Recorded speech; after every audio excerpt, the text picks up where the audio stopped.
আমি বাংলাদেশের supreme court হাইকোর্টের কথা বলতেছি না, আমি বলতেছি আপনার ভিতরে একটা বিবেক আছে, বিবেক। এই উঠলো কে রে, কি রে?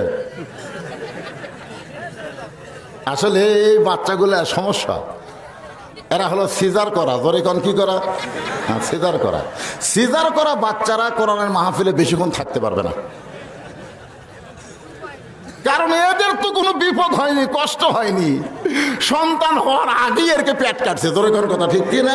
ওই পেটের মধ্যে ঘুম পাড়তেছিল, ওই অবস্থা টানে বের করছে, আর আরো 3 দিন পরে হওয়ার কথা, 3 দিন আগে টানে বের করছে। এই কতগুলো ডাক্তার টাকা কামাইয়ের জন্য এই ফান পাচ্ছে, ধরে কোন ঠিক কিনা? আপনারা খোঁজ করে দেখবেন, মৌলবীর বাড়িতে কোনোদিন মিলাদ হয় না, ডাক্তারের বইয়ের কোনোদিন সিজার হয় না, আর পীরের বউ কোনোদিন পীরের হাতে মুরিদ হয় না। এগুলো হলো অরিজিনাল খবর। একটা ডাক্তারের বইয়ের সিজার হবে না। যত সিজার অটো ভ্যান চালায়, ওরে বাবা লে, এই সিজার করে বার করলে কি হলো জানেন? এই সিজার করা বাচ্চা যারা, এদের ধৈর্য কম, এরা জন্মের আগেই হয়েছে, এই জন্য এরা কোরআনের মাহফিলে বেশিক্ষণ থাকবি না। ও যে একটা উঠলো আর 2-1টা ওঠার চান্স আছে, কারা কারা ওঠে সিজার করা। আর আমরা হলাম নালক। আমি যখন হয়েছি আমার দাদি কয়, হাই রে ভাই, তোক বার করতে যা কষ্ট রে, তোর মাথা লম্বা হয়ে গেছিল। আমার মাথা নাকি লম্বা হয়ে গেছিল, পরে থেপে থেপে গোল করছে।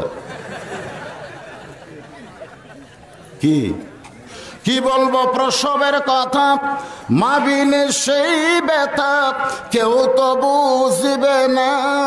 মাজন ঠেকিয়া সন্তানের দায়, অকালে মা মারা যায়, কেন সে মায়ের ভক্তি করবানা।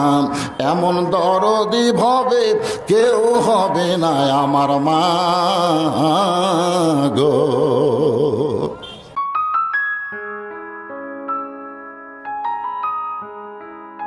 ভালো মানুষের সন্তান হয় বাড়ির ধুম পাড়বে, না হয় কোরআনের মাহফিল আসবে, রাস্তাত ঘুরবে কেন? আমি সমস্ত যুবকদের বলবো, আমি মানুষ বুড়া হলে ওয়াজ কিন্তু বুড়া না, যুবকদের ওয়াজ বেশি হয়, তোর এখন দেখছি না। আসো তোমরা, খেলা হবে। এটা মাজা ধরে খেলা না, এটা হলো কোরআন হাদিসের খেলা। ধরে বলেন সুবহানাল্লাহ। 2 জন মাজা ধরে থাকে, আর একজন কয় খেলা হবে। কে তোর মাজাতি বল নাই, তুই খেলবি কেমনে? আজকের খেলা হলো আল্লাহর কোরআন নবীর হাদিসের খেলা। যেই খেলাতে আমরা আলোচনা শুনে জান্নাতে লাগবে আল্লাহ দেওয়া মেলা। জোরে বলেন সুবহানাল্লাহ, সুবহানাল্লাহ জোরে কোন। আমি যে আয়াতে কারিমা তেলাওয়াত, যে সূরাটা ছোট্ট একটা সূরা তেলাওয়াত করেছি, এর উপরে আমার আলোচনা হবে ইনশাআল্লাহ। হ্যাঁ, সূরাটার নাম হলো সূরা আসর। নাম কি? সূরা আসর। আসর মানে কি? আসর মানে সময়। বর্তমান সময় খুব একটা ভালো। আল্লাহ তাআলা কিন্তু সময়ের কসম করেছেন, ওয়াল আসর, সময়ের কসম। বর্তমান গোটা পৃথিবীতে, বিশেষ করে বাংলাদেশে বিশ্বকাপ ফুটবলের একটা জ্বর, একটা আতঙ্ক চলতেছে। ধরে কোন ঠিক কিনা? মুসলমানের ঘরের উপরে ইহুদি খ্রিস্টানদের পতাকা উঠতেছে। মুসলমানদের ঘরে আজকে আর্জেন্টিনা ব্রাজিলের সাপোর্টার পয়দা হচ্ছে। ধরে কোন কথা ঠিক কিনা? এ লক্ষণ ভালো না। মান তাশাব্বা বিকওমিন ফাহুয়া মিনহুম। রাসূল বলেছেন, যে যাকে মহব্বত করবে তার সঙ্গেই তার হাসর হবে। আজকের যুবকদের হাসর হবে মেসি নেইমারের সাথে। ধরে কোন কথা ঠিক কিনা? লাথি খায়া জাহান্নামত যাওয়া ছাড়া কোনো বুদ্ধি নেই। এই জন্য আসেন, সূরা আসর থেকে আল্লাহ কি বলে আমরা শুনবো এবং আমল করার চেষ্টা করবো ইনশাআল্লাহ। আল্লাহ সময়ের কসম করে বলতেছেন, কি বলতেছেন? ইন্নাল ইনসানা লাফি খুসর।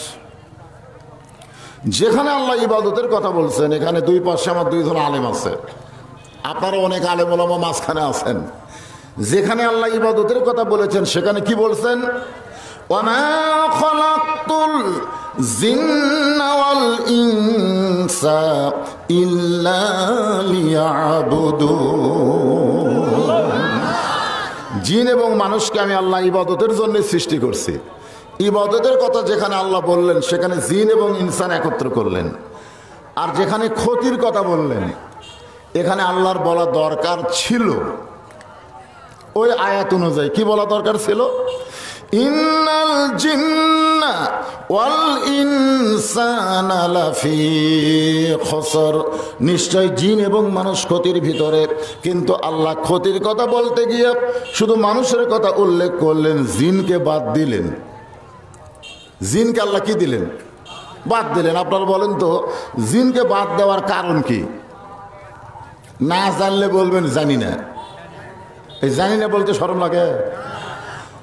ইবাদতের বলার সময় জিন ইনসান আল্লাহ একত্র করলেন, আর ক্ষতির কথা বলার সময় আল্লাহ জিনকে বাদ দিয়ে শুধু মানুষকেই লক্ষ্য করলেন। এখানে জিনকে বাদ দেওয়ার কারণ কি আপনারা জানেন? না জানলে বলবেন জানি না। জানি না বললি তো জানতে পারবেন, খালি জানার ভাব ধরে বসে থাকলে হবে না তো। আজকে আমাদের বাংলাদেশে অনেকেই বলে আমরা জানি, কিছুই জানে না। জানে? কিছুই জানে না। আর যারা বলে আমরা জানি না, আল্লাহ তাদের কি জানায়, জোরে কোন সুবহানাল্লাহ। কারণ বেশি শিক্ষিত মানুষ অহংকারী হয় না, মূর্খ মানুষেরা অহংকারী হয়, মাস্তান হয়। বাংলাদেশের ভাগ্য আসে শিক্ষিত নেতা নাই, মূর্খ নেতার কারণে আজকে মাস্তান তৈরি হচ্ছে। জোরে কোন কথা ঠিক কিনা? আসুন, আল্লাহ কেন বললেন ইন্না মানে নিশ্চয়? খুব খেয়াল করবেন, আগে শাব্দিক অর্থ শোনেন। ইনসান মানে মানুষ। কি মানুষ? মানুষ এটা কি লিঙ্গ? পুরুষ লিঙ্গ না স্ত্রীলিঙ্গ? একজন বলতেছে উভয় লিঙ্গ। মাশাআল্লাহ। তাহলে এই মানুষের মধ্যে পুরুষও আছে, নারীও আছে। কিন্তু স্বাধীনতার 50 বছর পরে বাংলাদেশে এইবার একজন চেয়ারম্যান হচ্ছে। জোরে বলেন কি চেয়ারম্যান? হিজড়া চেয়ারম্যান। কথা কয় না? কি চেয়ারম্যান? উভয় লিঙ্গের মধ্যে তো পুরুষ আর নারী আছে, হিজড়ার কথা আছে নাই? কিন্তু এই মানুষের মধ্যে হিজড়াও আছে। সকল শ্রেণীর মানুষকে লক্ষ্য করে আল্লাহ বলতেছেন লাফি মানে ভিতরে, খুসরুন মানে ক্ষতি। নিশ্চয় মানুষগুলো ক্ষতির ভিতরে। এই যুবকেরা যারা সাদা কালা কালা গান গাও, কাঁচা বাদবের গান গায় ভাইরাল হলে, আমার সঙ্গে এখন একটু গান গাওয়া।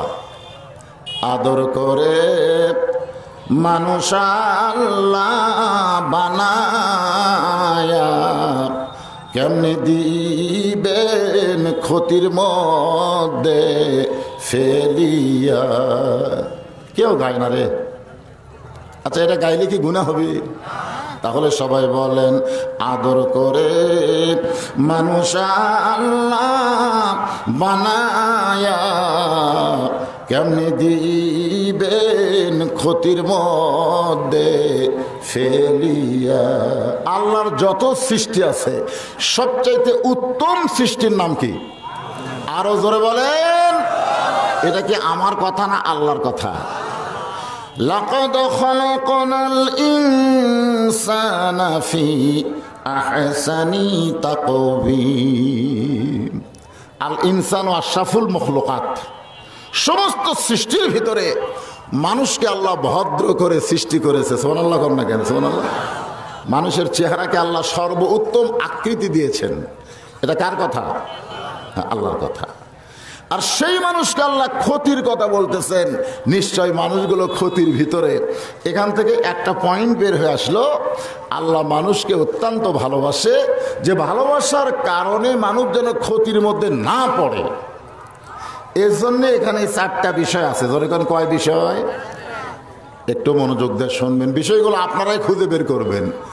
ইন্নাল্লাযীনা আমানু ওয়া আমিলুস সালিহাতি ওয়া তাওয়াসাউ বিল হক ওয়া তাওয়াসাউ বিস সাবর। কয়টা? আপনারা খেয়াল করেন। এই যুবকেরা খেয়াল নাই? মেসি কিভাবে গোল করে, কিভাবে পাস করে, ওটা খেয়াল হয়।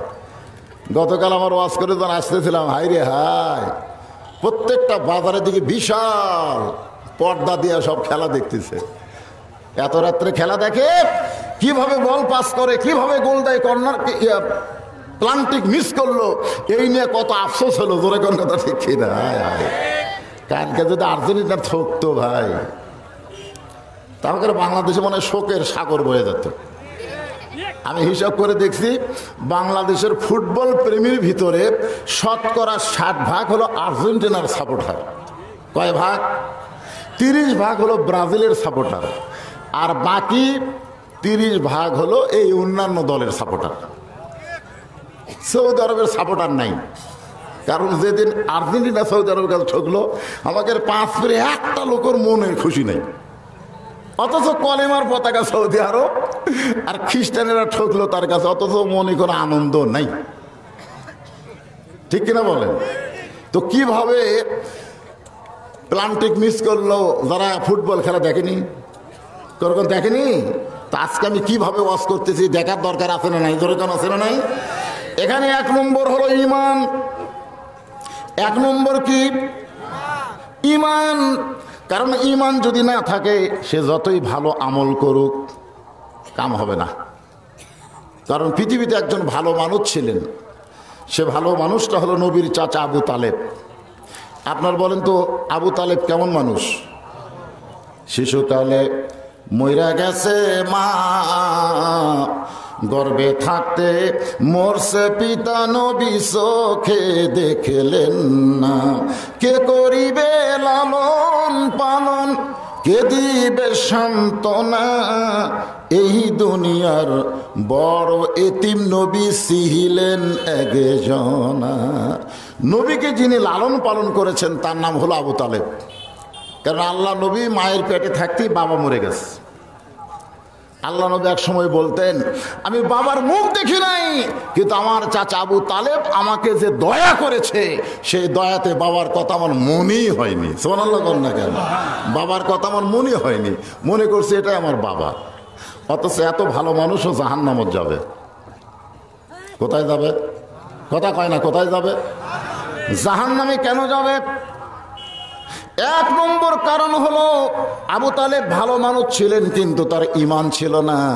ঈমান যদি না থাকে, আপনি যতই ভালো মানুষ হন, আপনি জান্নাতে যাবার পারবেন না। পৃথিবীর শ্রেষ্ঠ ধনী বিল গেটস প্রতি বছর বাংলাদেশের টাকায় 40,500 কোটি টাকা দান করে। বাংলাদেশের টাকায় এতে পদ্মা ব্রিজে তৈরি হয়নি, এই ব্রিজের টাকা বিল গেটস প্রতি বছর মানুষকে দান করে। এরপরেও শালা জাহান্নামত যাবে। কি জন্য যাবে? কথা কয় না, কি জন্য যাবে? এটা বোঝা লাগবে তোরে ভাই।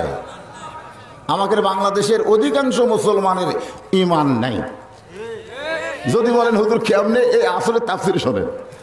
আমার বউয়েরও মাঝে মধ্যে ঈমান নাই। আমার বউ, আমি যখন বগুড়া জেলা ওয়াজ করি, তখন আমার বউ বেশি ভয় করে। বগুড়া জেলার কথা শুনলেই কয় দেখে শুনে ওয়াজ করবেন, দেখে শুনে ওয়াজ করবেন। এমন ওয়াজ করবেন না পুলিশ যেন না ধরে, এমন ওয়াজ করবেন না র্যাব যেন না ধরে। আমি আর বউরে কইলাম, ঈমান ঠিক করো, পুলিশ ধরা র্যাব ধরার চিন্তা করো, অথচ আজরাইল ধরার চিন্তা তোমার কলিজায় থাকে না। আসলে যারা মুসলমান হবে তারা পুলিশ ধরা র্যাব ধরার চিন্তা করবে না, তারা আজরাইল ধরার চিন্তা করবে। জোরে কর কথা ঠিক? অধিকাংশ মুসলমানেরই ঈমান নাই। হয়তো বলবেন হুজুর নাই কেন? আল্লাহ বলেছেন, অমিনান নাসি মাইয়াকুলু আমান্না বিল্লাহি ওয়া বিল ইয়াউমিল আখিরি ওয়া মা হুম বিমুমিনিন।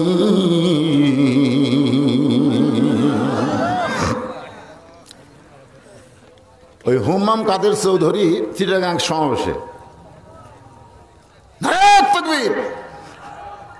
যেই কইছে, ওই বুঝবার পারিনি এটা বিএনপি সমাবেশ। যত লোক গেছিল সবাই গেছে আল্লাহু আকবার। মানে নারায়ে তাকবীর যখন দিয়েছে, তখন কে কোন দল করে এটা খেয়াল নাই, সবাই মুসলমান হয়ে তাকবীর দিছে। জোরে কোন কথা ঠিক কিনা? কিন্তু বিএনপির মধ্যে কিছু পুরানা নেতা, বুড়া নেতা, এরা বললো এই স্লোগান তো আমাদের স্লোগান না। একটা দলের নাম ধরে বললো এটা অমুক দলের স্লোগান। তো আজকে যখন কোরআনের আয়াত তেলাওয়াত হবে, তখন প্রত্যেকটা মুসলমানের স্লোগান হবে আল্লাহু আকবার। জোরে কোন কথা ঠিক? কি জন্য বলবেন? আল্লাহ কোরআনে বললেন, ওয়াইযা তুলিয়াত আলাইহিম আয়াতুহু যাদাতুহুম ঈমানাও ওয়া আলা রাব্বিহিম ইয়াতাওয়াক্কালুন। কোরআনের আয়াতের তেলাওয়াত শুনলে মানুষের ঈমান বাড়ে না কমে? ঈমান বাড়ার লক্ষণ কি? করে মাইকের সাউন্ড কি আপনাকে কানে ঢুকতেছে না? হ্যাঁ, আসলে আমি বুঝতে পারতেছি তো, মানে কথাটার প্রতিধ্বনি আসতেছে। আমি যে কথা বলতেছি কথা আমার কানের মধ্যে আবার ফিরে আসতেছে। এ বাবা মাইক গেলে দেখো তো, সাউন্ডটা ক্লিয়ার করো। এটি আবার কি গল্প করতেছি? কি সাউন্ডটা ক্লিয়ার করো, জনগণ যেন আমার কথা বুঝতে পারে। আগেকার মতন ঘন ঘন তার আসতে পারি না। আইসি যখন অনেকদিন ভরে, কলিজা ভরে, প্রাণ ভরে, ঈমান আমলের কিছু ওয়াজ শুনতে হবে। ধরেকন ঠিক? আলহামদুলিল্লাহ। এই কথা যেন কানের মধ্যে ঢোকে, সেই ব্যবস্থা করো। এখনকার তো এরকম এরা চলে না রে ভাই, এরা চলে আর এখন চলে টানা না টানা না। তখন দেখবেন একটা স্কেল টানতেছে, এতে ইয়ার মতন একটা টানতেছে, সাউন্ড ক্লিয়ার করতেছে, একটা টানতেছে সাউন্ড চিকন করতেছে, একটা টানতেছে সাউন্ড একেবারে। সেটা বাদ দেওয়া, ওই যে ওল্ড মডেল অ্যানালগ সিস্টেমের, এইটাই দিয়ে কাম হয়। কথা কয় আর একবারে দুইজন কথা কথা সুন্দর পাচ্ছেন? আমার ওয়াজ বোঝে না, আমার ওয়াজ শুনবার পায় না, এমন শ্রোতা বাংলাতে জন্মে হয়নি। আমি কোনোদিন আমার ওয়াজে আপনারা দেখবেন মাইক বিষয়ে আমি একটা কথা বলি না, একটাও বলি না। আমার ওয়াজে মাইকের কোনো কথাই চলে না। কিন্তু আজকে কেন বলতেছি? কারণ ওয়াজের বয়স আমার 35 বছর। তোর বয়স, তোর জন্মের আগে থেকে আমি ওয়াজ করি। আমি জানি না কোনটা সাউন্ড ক্লিয়ার, কোনটা ক্লিয়ার না। এই পিছনের লোকেরা শুনতে পাচ্ছেন? হাও কবেন, হাও কবেন না। যা হয়েছে এটাতে শোনা লাগবে, আর ভালো করার বুদ্ধি নাই। লিল্লাহে তাকবীর। এক নম্বর হলো ঈমান। সাহাবীরা জিজ্ঞাসা করলেন, মা হুয়াল ঈমান ইয়া রাসূলুল্লাহ, ঈমান সম্পর্কে বলেন, আমরা একটু শুনতে চাই। আল্লাহর নবী বললেন, ইকরার বিল লিসান, তাসদিকু বিল জানান, আমল বিল আরকান, এরই নাম হলো ঈমান। এখানে কয় কথা আছে? তিনটা। আমার আঙ্গুলের দিকে তাকেন, বুঝবার না পারলে আঙ্গুল দেখে বলছেন। এক নম্বর হলো ইকরার বিল লিসান, জবানে বলতে হবে। দুই নম্বর হলো তাসদিক বিল জানান, কলিজার মধ্যে জায়গা দেওয়া লাগবে। আর তিন নম্বর হলো আমল বিল আরকান, ওই যে আমি জবানে বললাম, কলিজায় জায়গা দিলাম, ওইটা অনুযায়ী আমল করা লাগবে। মনে করেন আমি 91 সালে বিয়ে করছি। কয় সালে? 91 সালে বিয়ে করছি। তো বিয়ার সময় আমার বউ আমাকে 3 বার বলছে কবুল আলহামদুলিল্লাহ, আমি আমার বউকে 3 বার বলছি কবুল আলহামদুলিল্লাহ, ওই 91 সালে। এখন চলতেছে 2022 সাল। কোনোদিন আমার বউ কইল না যে এত বছর আগে কবুল করেছে, আমাদের কবুলটা ঠিক আছে কিনা, একটু প্র্যাকটিস করি। আমিও কোনোদিন কইলাম না চলো ঘরের মধ্যে যায় আবার কবুল কবুল জিকির করি। কোনোদিন আমার বউ কয়নি ওই যে সে আমলে কবুল আলহামদুলিল্লাহ কইলাম, সেই কবুলে বিয়ে ঠিক আছে, চলো আজকে একটু কবুল কবুল কবুল কবুল করি। তো বউয়ের কথা মতো আমি আমার বউ মনে করেন ঘরের মধ্যে গিয়ে বলতেছি কবুল আলহামদুলিল্লাহ, কবুল আলহামদুলিল্লাহ, কবুল আলহামদুলিল্লাহ। এই জিকির শুনে রাস্তাতে একজন মানুষ যায় আর চিন্তা করে এটা আবার কোন জিকির? এইরকম জিকির তো আমরা শুনিনি। দরজা ধাক্কা দিয়েছে, বের হলে বলতেছে হুজুর কি জিকির করতেছেন? বলে ওই যে 91 সালে বিয়ে করছি ভাই, ওই বিয়েটা নতুন করে ঝালাই করতেছি রে, কবুল কবুল জিকির দিয়ে। লোকটা বলে আপনি পাগল হয়ে গেছেন হুজুর। কবুল বলার পরে বউ যা চায় আপনি যদি তাই দেন, আর আপনি যা বলেন বউ যদি আপনার কথা মতো চলে, তাহলে নতুন করে কবুল বলা লাগবে না। এক কবুলে মরা পর্যন্ত সংসার চলবে। ধরে কোন ঠিক কিনা? লা ইলাহা ইল্লাল্লাহ মুহাম্মদ রাসূলুল্লাহ বলে আল্লাহ নবীকে যারা স্বীকার করেছি, এইটা যদি কলিজার মধ্যে জায়গা দেবার পারি আর ওই কলেমা অনুযায়ী যদি আমল করি, এরই নাম হলো ঈমান। যেরকম এর নাম কি? তাহলে ঈমান বুঝলেন? ঈমান যারা পড়েছে, ঈমানের কলেমা যারা পড়েছে তাদের কোনো সমস্যা নাই, কিন্তু ঈমান যারা গ্রহণ করছে তাদের সমস্যা আছে। ঈমান গ্রহণ করেছিল হযরত বেলাল, ঈমান গ্রহণ করেছিল খাব্বাব, ঈমান গ্রহণ করেছিল আম্মার ইয়াসার, কিন্তু ৭১ যুদ্ধের সময় আমাদের বাংলাদেশের হিন্দুরা কলমা পড়েছিল। যুবকেরা বুঝবো না, আমরা বুঝি। এক হিন্দু আমাকে বলছে, হুজুর মুসলমানের খবর কি? তা আমি কইলাম, আপনি হিন্দু হয়ে মুসলমানের খবর চান কেন? বলে মুসলমানের কলমার দাম আছে। আমি কইলাম, আপনি হিন্দু হয়ে কলমার দাম কেমনে বুঝলেন? বলে যুদ্ধের সময় বুঝেছি। পাঞ্জাবি আর্মি দেখলেই বলতো তুম কোন হো? বলা রাখতো হাম মুসলমান, কলমা বাতাও, লা ইলাহা ইল্লাল্লাহ মুহাম্মদ রাসূলুল্লাহ, বিলকুল ঠিক হয়, ঠিক হয়। এই যুদ্ধের সময় আমরা ৯ মাস হিন্দুরা রাম রাম কোনোদিন কইনি, সবসময় কলমার জিকির করছি। এই জিকির করার কারণে পাকিস্তানের আর্মির হাত থেকে আমি বাইসা গেছি। আমি হিন্দু মুরব্বীকে বললাম, চাচা শুধু কলমা মুখে পড়ে যদি আর্মির হাত থেকে বাইসা যান, ওই কলমা যদি কলিজার মধ্যে জায়গা দিতেন তাহলে জাহান্নামের আগুন থেকে আল্লাহ বাঁচাইয়া দিত। একটা হলো কলেমা পড়া আর একটা হলো কলেমা গ্রহণ করা। আমাদের বাংলাদেশের মুসলমান কি কলেমা গ্রহণ করছে না পড়ছে? পড়িছে। একজন কলেমা গ্রহণকারী ব্যক্তির অবস্থা কেমন হবে এইটা বোঝানোর জন্য বলতেছে, একটু মনোযোগ দিয়ে শোনেন যুবকেরা, কারণ তোমাদেরকে আল্লাহ রাসূল বড় পছন্দ করেছে। আবু বকর, ওমর, ওসমান সবাইকে নিয়ে যখন নবী আলোচনা করতেছেন, এমন সময় জরির ইবনে আব্দুল্লাহ রাদিয়াল্লাহু তাআলা আনহু একটা যুবক পিছন দিকে দাঁড়িয়ে আছে।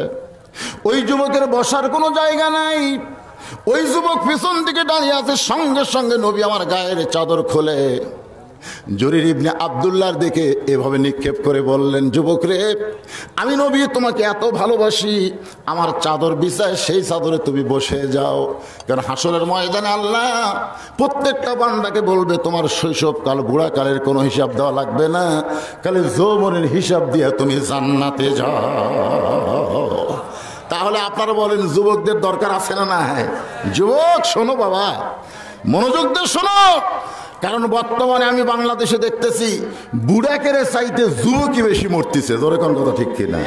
যুবক মনে করতেছে আমি অনেক দিন বাঁচবো, আমার দাদা বেঁচে আছে, আজরাইল কি সিরিয়াল বেক করবে নাকি? দাদা আগে, তারপর বাপ, তারপরে আমি। বহু দাদাকে দেখছি নাতির জানাজা করতে। তাই শোনার চান যুবকেরা, একটু মনোযোগ দিয়ে শোনো। ১ নম্বর ঈমান। জোরে বলে ১ নম্বর কি? ঈমান যদি কেউ গ্রহণ করে তাহলে বাতিলের সঙ্গে আপোষ করবে। কথা কন করবে? তাহলে আর্জেন্টিনা ব্রাজিলের সাপোর্টার যারা হয়েছে, এরা কি হকের সাথে না বাতিলের সাথে? আর কথা কয় না। হয়তো বলবেন হুজুর কি এক তাফসীর মাহফিলে এসে খালি খেলার কথা কন, খেলার কথা কন। আর এই খেলা হলো দাজ্জাল রে। আমি চিন্তা করি মেসি নেইমারকে নিয়ে যুবক যেরকম পাগলা হয়েছে, দাজ্জাল আসলে এরা ইমাম মেহেদীর দল ত্যাগ করে ওরা দাজ্জালের দলে চলে যাবে। জোরে করে কথা ঠিক না? আসলে আমরা দাজ্জালের দলে থাকবো না ইমাম মেহেদীর দলে আসবো? ইমাম মেহেদীর দলে যদি আসেন তাহলে সূরা আসরের তাফসীরটা একটু মনোযোগ দিয়ে শোনেন। দরকার হলে আমাদের জীবন যাবে, কিন্তু বাতিলের সঙ্গে আমরা আপোষ করব। এখন ঈমানের উপর যা আলোচনা করলাম এখানেই সমাপ্ত। ২ নম্বর বিষয় হলো আমিলুস সালিহাত। সূরা আসর আল্লাহ বলতেছেন ২ নম্বর কর্মসূচি হলো ঈমানের পরে নেক আমল করা। জোরে বলেন কি আমল? আপনারা সকলেই জবান খুলে বলবেন, যতগুলো নেক আমল আল্লাহ আমাদেরকে করতে বলেছে তার মধ্যে ১ নম্বর নেক আমলের নাম কি? একজনও পারল না। আসতে কন, একটু জোরে কওয়া যায় না? কে কয় সালাত? পাগলা, তোমার কথা ঠিক আছে, কোরআন হাদিসে সালাত ছাড়া তো নামাজের কথা নাই। কিন্তু আমাদের বাংলাদেশের নিয়ম হলো এরা বেহেশত দিয়া জান্নাত বোঝে, জোরে কোন কথা ঠিক কিনা? এরা দুজক দিয়া জাহান্নাম বোঝে, এরা রোজা দিয়া রমজান বোঝে, এরা নামাজ দিয়া সালাত বোঝে। তা আমাদের দেশে যেটা আমরা বলি সেটাই বলেন। আমরা কি সালাত কই না নামাজ কই? তাহলে এটা জোরে কন, 1 নম্বর আমলের নাম কি? আরো জোরে জোরসে বলুন। নামাজের অবস্থা রেখে 1 নম্বরের অবস্থা কি? দোতলা মসজিদ করতেছে, আমার কয় হুজুর টাকা দেন, হুজুর দোতলা করতেছি। তো দোতলা কেন করবা? বলে এত মুসল্লি হয় নিচতলায় ধরে না, এজন্যই দোতলা করতেছি। আচ্ছা ঠিক আছে, আলহামদুলিল্লাহ, খুব ভালো কথা। এত মুসল্লি হয় নিচতলা ধরে না, দোতলা করবা। তো ফজরের খবর কি? বলতেছে হুজুর ফজরের খবর তো খুব খারাপ, এক কাতারই হয় না। জোহরের খবর কি? বলে কোনো মতে এক কাতার। আসরের খবর কি? বলে ফজরের চাইতেও খারাপ। মাগরিবের খবর কি? বড় জোর 2 কাতার হয়, 2 কাতার হয়। এশার খবর কি? কয় ফজরের মতো। তাহলে তোমার মসজিদের মধ্যে কয় কাতার? কয় 9 কাতার। তো 9 কাতারে এখনো 2 কাতারে হয় না, তাহলে দোতলা করবে কেন? তখন সাইড থেকে একজন বলতেছে ওই যে জুমার দিনে সবার শেষে আগে যায়, ওই শালাকের জন্য দোতলা করা লাগবে। জুমার দিনে সবার শেষে আসা আগে যায়, এরা কি? এই শালাকন, এরা কি? আরো জোরে জোরসে বলুন। আমাদের বগুড়ার ভাষায় শালা করলাম, কিন্তু আল্লাহর ভাষায় আল্লাহ বলতেছেন ফাওয়াইলুল লিল মুসাল্লিন আল্লাযীনা হুম আন সালাতিহিম সাহুন আল্লাযীনা হুম ইরাউন ওয়া ইয়ামনাউনাল মাউন।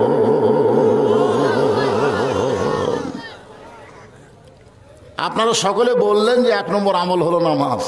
আমি যদি এখন আপনাদের বলি, হাত তুলবেন না খবরদার, শুধু বলতেছি। আপনারা কারা কারা মাগরিব এশা নামাজ পড়েছেন তারা একটু নিজের বিবেক দিয়ে চিন্তা করেন, কারা কারা পড়েন নাই। যারা যারা পড়ছেন আলহামদুলিল্লাহ, যারা যারা পড়েন নাই একটু চোখ বন্ধ করে আপনি তাকান তো। আপনার দেহের মধ্যে একটা আদালত আছে, আদালত। এই সুপ্রিম কোর্ট হাইকোর্ট আমাদের বাংলাদেশে সঠিক বিচার করতেছে না। আলেমরা জেলখানায় আর পরিমতন মতন বেশ্যারা জামিন পায়। ধরে কোন কথা ঠিক? আমি বাংলাদেশের সুপ্রিম কোর্ট হাইকোর্টের কথা বলতেছি না, আমি বলতেছি আপনার ভিতরে একটা বিবেক আছে, বিবেক। এই উঠলো কে রে? কি রে? আসলে এই বাচ্চাগুলো সমস্যা। এরা হলো সিজার করা। ধরে কোন কি করা? হ্যাঁ, সিজার করা। সিজার করা বাচ্চারা কোরআনের মাহফিলে বেশিক্ষণ থাকতে পারবে না, কারণ এদের তো কোনো বিপদ হয়নি, কষ্ট হয়নি। সন্তান হওয়ার আগেই এরকে পেট কাটছে। ধরে কোন কথা ঠিক কিনা? ওই পেটের মধ্যে ঘুম পাড়তেছিল, ওই অবস্থা টানে বের করছে। আর আরো 3 দিন পরে হওয়ার কথা, 3 দিন আগে টানে বের করছে। এই কতগুলো ডাক্তার টাকা কামাইয়ের জন্য এই ফান পাচ্ছে। ধরে কোন ঠিক কিনা? আপনারা খোঁজ করে দেখবেন, মৌলবীর বাড়িতে কোনোদিন মিলাদ হয় না, ডাক্তারের বইয়ের কোনোদিন সিজার হয় না, আর পীরের বউ কোনোদিন পীরের হাতে মুরিদ হয় না। এগুলো হলো অরিজিনাল খবর। একটা ডাক্তারের বইয়ের সিজার হবে না। যত সিজার অটো ভ্যান চলায়, ওরে বাবা লে, এই সিজার করে বার করলে কি হলো জানেন? এই সিজার করা বাচ্চা যারা, এদের ধৈর্য কম, এরা জন্মের আগেই হয়েছে, এই জন্য এরা কোরআনের মাহফিলে বেশিক্ষণ থাকবি না। ও যে একটা উঠলো আর 2-1টা ওঠার চান্স আছে। কারা কারা ওঠে? সিজার করা। আর আমরা হলাম নালক। আমি যখন হয়েছি আমার দাদি কয়, হাই রে ভাই, তোক বার করতে যা কষ্ট রে, তোর মাথা লম্বা হয়ে গেছিল। আমার মাথা নাকি লম্বা হয়ে গেছিল, পরে থেপে থেপে গোল করছে। কি কি বলবো প্রসবের কথা, মা বিনে সেই ব্যথা কেউ তো বুঝিবে না। মাজন ঠেকিয়া সন্তানের দায়, অকালে মা মারা যায়, কেন সে মায়ের ভক্তি করবানা। এমন দরদি ভবে কেউ হবে না আমার মা গো। এই গান গাইলে কি গুনাহ হবে করে? মায়ের এক ফোঁটা দুধের দাম, কাটিলে গায়েরই চাম, পার জুতা বানাইল ঋণের শোধ হবে না। এক মাজন সন্তানের মুখের দিকে তাকাইয়া নিজের জীবন পর্যন্ত উৎসর্গ করে, সেই মায়ের সন্তানগুলো আজকে কোরআনের মাহফিলে একটু মনোযোগ দিয়ে কথাগুলো শুনবেন। 1 নম্বর নামাজ, এখানে অনেকে আছে মাগরিব এশার নামাজ পড়ে নাই, ওয়াজের পরে ফজরের নামাজ আছে না নাই? যদি মনে করেন ফজরের আগে আপনার মৃত্যু হয়, আপনি মাগরিব এশা না পড়ে ফজর আগে মারা গেলেন, দুনিয়ার কত হুজুর আপনার জানাজা করলে জান্নাত পাবেন? কত হুজুর? দুনিয়ার সমস্ত মুসলমান যদি আপনারা জানাজা পড়ে, তারপরেও আপনি জান্নাত পাবেন না। আর মাগরিব এশার নামাজ পড়ে ফজর আগে যদি মারা যান, আপনার জানাজা যদি কেউ না পড়ে, তারপরেও আল্লাহটা জান্নাত খুলে দিবে। রাসূল বলেছেন, অনেক দানবীর, অনেক হজকারী, অনেক লোককে আল্লাহ বলবে জান্নাতে যা। ওরা না খুশি হয়ে দৌড় মারি ভাই। জান্নাতে যাওয়ার কথা শুনে কি আর কেউ খাড়ায় থাকবে? সবাই দৌড়ে গিয়ে জান্নাতের দরজা দেখবে, বিশাল একটা তালা, এরকম একটা তালা লাগানো। তখন বান্দারা বলবে, আল্লাহ আপনি আমাকে জান্নাতে যাওয়ার করলেন, জান্নাতের দরজাতে তালা। আল্লাহ বলতেছে, চাবি তোর কাছে আছে, চাবি তোর কাছে আছে, চাবি ঢুকা।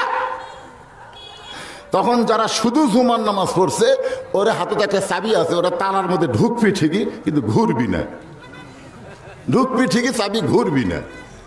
তো বলবে আল্লাহ চাবি তো ঢুকলো, কিন্তু ঘোরে না। আল্লাহ বলতেছে 5টা দাগ আছে, দেখ দাগ অনুযায়ী যদি দাগের মধ্যে বসে তাহলে চাবি খুলবি রে। ওরা চাবি খুঁজে দেখে 5 দাগ নাই, মানে 5 ওয়াক্ত নামাজ নাই। 5 ওয়াক্ত যাদের নামাজ নাই, এরা জান্নাত তালেও ঢুকতে পারবে। আসসালাতু মিফতাহুল জান্নাহ, রাসূল বলেছেন নামাজ হলো বেহেশতের চাবি। ধরে কেন সুবহানাল্লাহ। তাহলে ফজরের নামাজ থেকে আমরা সকলেই নামাজি হব। অনেকেই কিন্তু নামাজ পড়তে চাই, বর্তমান বাংলাদেশের পরিবেশে নামাজ পড়ার কোনো সুযোগ নাই। হয়তো বলবেন হুজুর কেন সুযোগ নাই? অনেকে মনে করতেছেন পড়তে চাই। আমাদের ওয়াজ দিয়া যদি নামাজ হতো, তাহলে আল্লাহ নবী 13 বছর মক্কায় ওয়াজ করলে নামাজ কায়েম করতে পারেননি। নবী হিজরত করে মদিনায় গেলেন, এরপরে নামাজ কায়েম হয়েছে। আল্লাহ কোরআনের কোন জায়গায় নামাজ পড়ার কথা বলে নাই, সব জায়গায় নামাজ কায়েমের কথা বলেছেন। এবং এক জায়গায় বললেন আল্লাযীনা ইম্মাক্কান্নাহুম ফিল আরদ, মুসলমানের মধ্যে কাউকে যখন ক্ষমতা দেওয়া হবে, ক্ষমতার চেয়ারে বসে তার 1 নম্বর কাজ হলো পদ্মা সেতু নির্মাণ করা, 1 নম্বর কাজ হলো বাল্য বিয়া বন্ধ করা, 1 নম্বর কাজ হলো মাদক মুক্ত বাংলাদেশ করা। ও মুসলমান শুনে নাও, এগুলো একটাও সরকারের 1 নম্বর কাজ না। 1 নম্বর কাজ হলো আকামুস সালাত, নামাজ কায়েম করা। আমাদের বর্তমান সরকার নামাজ কায়েমের কথা কয়, কেন কয় না? এই না বলার পেছনে কারণ আছে। সর্বসাকল্যে 3 দল মানুষ সব সময় নামাজের বিরুদ্ধচারণ করবে, কোরআনের বিরুদ্ধচারণ করবে, ইসলামের বিরুদ্ধচারণ করবে। 3 দল মানুষ, জোরে বলেন কয় দল? এর মধ্যে এক দল হলো যারা ধর্ম নিয়ে ব্যবসা করতেছে, কারণ তারা জানে ইন্নাস সালাতা তানহা আনিল ফাহশাই ওয়াল মুনকার, একমাত্র নামাজি পারে মানুষকে যাবতীয় ফাহিশা থেকে বাঁচাই দিতে। দয়াল বাবার দরবারেতে কেউ ফিরে না খালি হাতে। যারা নামাজি তারা কোনোদিন এইটা বিশ্বাস করবে না। নামাজি বিশ্বাস করবে ইয়াকা নাবুদু ওয়া ইয়াকা নাস্তাঈন, আল্লাহরে ধন নবীরে দিয়া, আল্লাহ আছে গায়েব হইয়া, নবীর ধন খাজা নিয়া শুয়ে আছে আজমিরে, কেউ ফেরে না খালি হাতে খাজারে তোর দরবারেতে। ইয়া কানা বুধু ও ইয়া কানাস্তাইন, যারা বিশ্বাস করে আমল করে তারা কোনোদিন কোনো বাবার দরবার বিশ্বাস করবে না। ধরে বলেন ঠিক কিনা? এরা হলো ধর্ম নিয়ে ব্যবসা করে। এই ধর্ম ব্যবসায়ী চিন্তা করে আল্লাহর কোরআন যদি বাংলাদেশে চালু হয় তাহলে তো আমাকে ধর্ম ব্যবসা বন্ধ হয়ে যাবে। ধরে কোন কথা ঠিক কিনা? আজকে আল্লামা সাইদি হুজুর জেলের মধ্যে বন্দি আছে এই ধর্ম ব্যবসায়ী এক শয়তান কেস করার কারণে। ধরে কোন কথা ঠিক কিনা? প্রথম কেস করেছে এই ধর্ম ব্যবসায়ী। যে হারে তাফসিরে হক কথা শুরু হয়ে গেছে, এইভাবে যদি বাংলার মানুষ ইসলামের দিকে আগে আসে তা আমাদের ব্যবসা চলবে কি করে রে? সকল সময় এই ধর্ম ব্যবসায়ীরা ইসলামের 1 নম্বর ক্ষতিকর।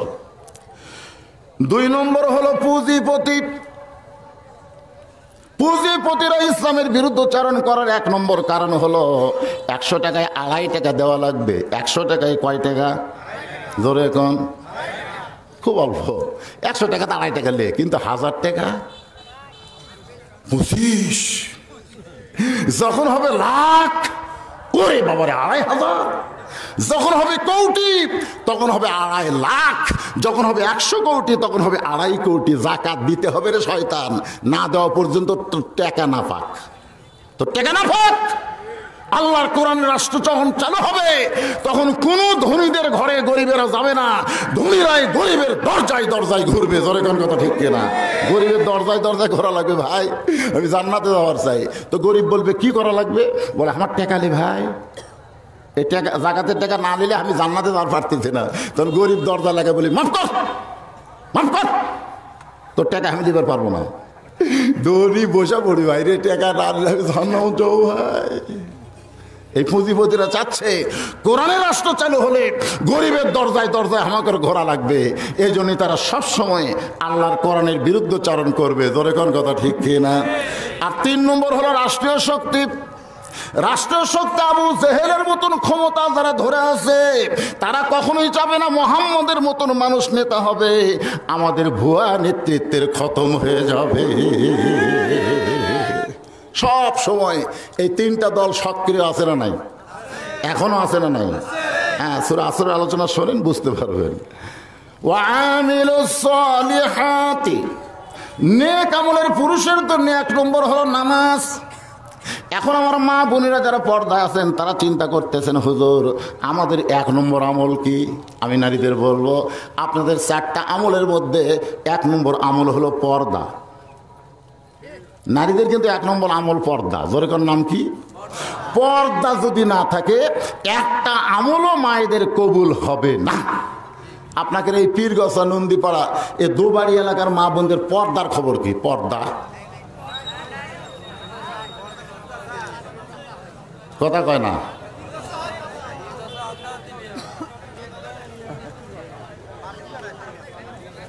আচ্ছা ঠিক আছে, আচ্ছা মেয়েরা যদি পর্দা না করে তাহলে কার অবস্থা খারাপ হবে? মেয়েদের হবে না পুরুষের হবে? এ বিষয়ে ছোট্ট একটা ঘটনা শোনেন।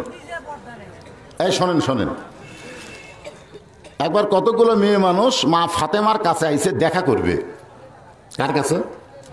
মা ফাতেমার কাছে মেয়ে মানুষের আইসে দেখা করার জন্যে, কিন্তু আশা দেখে ঘরের দরজা বন্ধ। মেয়েরা এখন চিন্তা করে মা ফাতেমার সঙ্গে দেখা কেমনে করব, ঘরের দরজা যে বন্ধ। এমন সময় দেখতে পায় সামনে একটা ছোট্ট বাচ্চা দৌড়াদৌড়ি করে, ছোট্ট একটা বাচ্চা দৌড়াদৌড়ি করতেছে।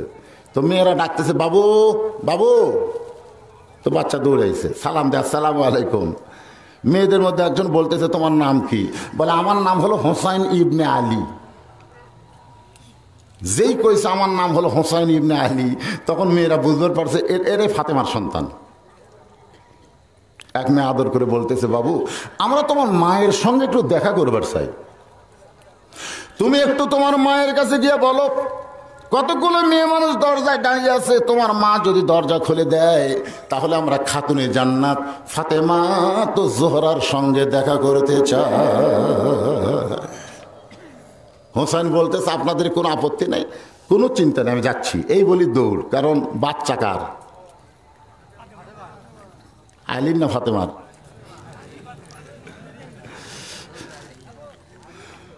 আসলে আলীর আর ফাতেমার ঠিকই আছে, কিন্তু এই গানটা শোনেন তো, দেখা যাচ্ছে বাচ্চা কার বেশি গুরুত্ব।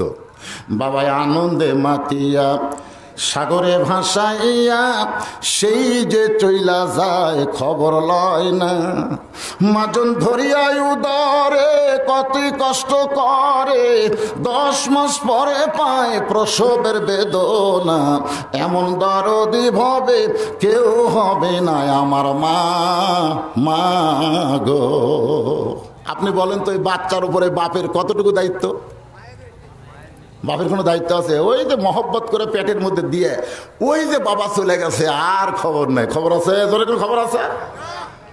সন্তান জন্ম নেওয়ার পরে সন্তানের পেশাব পায়খানা কে পরিষ্কার করে? বাপ না মা? জোরে বলেন। বাপের সামনে যদি সন্তান পায়খানা করে, বাপকে হায় হায় রে। আর মায়ের কোলের উপরে সন্তান পায়খানা করে, ওই পায়খানাওয়ালা সন্তান নিয়ে বাপ ভাত খায়, একটাবারও মা ঘৃণা করে না।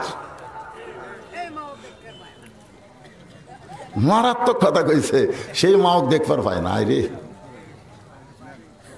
বউ আর বউয়ের মা বসে আছে, ছেলেরা বলতেছে আম্মা আম্মা আমি পীর গাছে বাজারে যাব, আপনি কি খাবেন?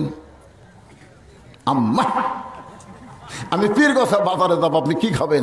ডাব খাবেন না গ্লুকোজ খাবেন? বউ বলতেছে আমার মাও দুটাই খায়। স্বামী বলতেছে আম্মার জন্য আমি দুটাই আনবো। এই কথা বলে ব্যাগ না যখন পীর গাছে যাবে, বের হচ্ছে, দেখে দরজাত মা খাড়া হয়ে আছে।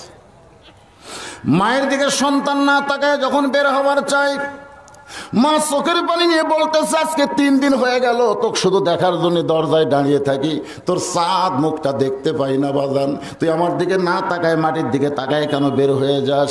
বাবা রে আজকে 3 দিন আগে আমার পান ফুরে গেছে, বাজারে যখন যাবি 10 টাকার পান নিয়ে আসবি। ছেলে বলতেছে এই জন্যই তো তাকাই না, খালি খাই খাই করো, খালি খাই খাই। মা 10 টাকার পান চাই, সন্তান বলে খাই খাই করে, আর শাশুড়ির জন্য ডাব কিনবে, গ্লুকোজ কিনবে। এমন সন্তান সন্তান না, এদের মধ্যে সমস্যা আছে। জোরে বলেন কথা ঠিক কিনা? হোসাইন ছোট্ট মানুষ বলতেছে কোনো টেনশন নাই, চিন্তা নাই, আপনারা একটু খাড়া হন, আমি আসতেছি। এই বলে খেলা বন্ধ করে দৌড় ঘরের মধ্যে ঢুকছে। ওই ঘরের মধ্যে হযরত আলী আল্লাহর কোরআন তেলাওয়াত করতেছে। আলী হোসেনের কে হয়? জোরে কোন কে হয়? ইন্নামাল মুমিনুনা আল্লাযীনা ইযা যুকিরাল্লাহু ওয়াজিলাত কুলুবুহুম ওয়া ইযা তুলিয়াত আলাইহিম আয়াতুহু যাদাতুহুম ঈমানাও ওয়া আলা রাব্বিহিম ইয়াতাওয়াক্কালুন। হোসাইন দৌড়ে ঢোকার সঙ্গে সঙ্গে আলী কোরআন তেলাওয়াত বাদ দিয়ে বলে, এ হোসাইন থাম থাম। হোসাইন ব্রেক করছে। কে রে, বাইরে খেলাধুলা করতেছিলি, খেলাধুলা বাদ দিয়ে দৌড়ে ঘরের মধ্যে ঢুকলি কেন? হোসাইন বলতেছে আব্বু কতগুলো মেয়ে মানুষ আইছে, তারা আমার মায়ের সঙ্গে দেখা করবার চায়, তারা আমার মায়ের সঙ্গে দেখা করবার চাই, দরজায় দাঁড়িয়ে আছে, আমি একটু মার কাছে যাব, তারা দেখা করতে পারবে কিনা, মায়ের অনুমতি নেব। আলী বলতেছে মেয়েদের জন্য অনুমতি নেওয়ার আগে তুই অনুমতি নে, তুই অনুমতি নে, তোর মা তোর সঙ্গে দেখা করবে কিনা। তোর বয়স কত? হোসেন বলে আমার বয়স আপনি ভালো জানেন। আলী বলতেছে এই জন্যই তো থামাইছি, এই জন্যই থামাইছি, তোর বয়স এখন 4 বছর। 4 বছরের বাচ্চা যখন তখন মায়ের ঘরে ঢোকা যাবে না, ঢুকতে গেলে মায়ের অনুমতি লাগবে। সুবহানাল্লাহ কবেন না? কারণ 4 বছরের বাচ্চারা কিন্তু সব বোঝে। হয়তো দৌড়ে গিয়ে ঘরের মধ্যে গেছে, মা কাপড় ফেলে বসে আছে, এরকম থাকে না ঘরের মধ্যে মেয়েরা গরমের দিন কাপড় টুপড় ফেলে বসে আছে, ছেলে দেখে চুপ করছে, ছেলে দেখে মা চমকে উঠছে। তো যখন ছেলে দেখে মা চমকে উঠবে, তখন ছেলে যখন তখন মায়ের ঘরে ঢুকতে পারবে না, ঢুকতে গেলে অনুমতি লাগবে। মা আমি হোসাইন ঢুকতে চাই। মা ফাতেমা বলতে 2 মিনিট দেরি কর, 2 মিনিট দেরি কর আমাকে ছাইজ হই সুবহানাল্লাহ।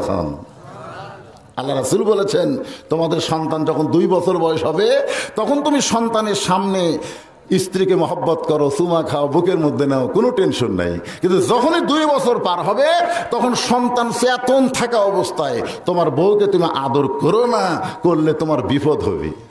কেন 2 বছর বয়সের পরে খালি দেখবি না, ওই জিনিসটা কি করবি, মেমোরির মধ্যে লোড করবি। ওই পরের দিন সকালে কাউকে বলতে পারে আব্বা তাই মাছ চাপা ধরছিল রে, বলতে পারে কি পারে না বলে কন। এই জন্য দেখেন নিজের 2 বছর বাচ্চার সামনে নিজের হালাল স্ত্রীকে মহব্বত করার সুযোগ ইসলামে নাই। আর এই বাংলাদেশের 90% মুসলমানে 14ই ফেব্রুয়ারি মনে কাতি মাসে কুত্তা দিবস উদযাপন হচ্ছে, ধরে কন কথা ঠিক না? আরে এই জন্যই তো আল্লাহ আইন করেছেন অকরণা ফি বুয়ুতিকুন্না ওয়ালা তাবাররাজনা তাবাররুজাল জাহিলিয়াতিল উলা।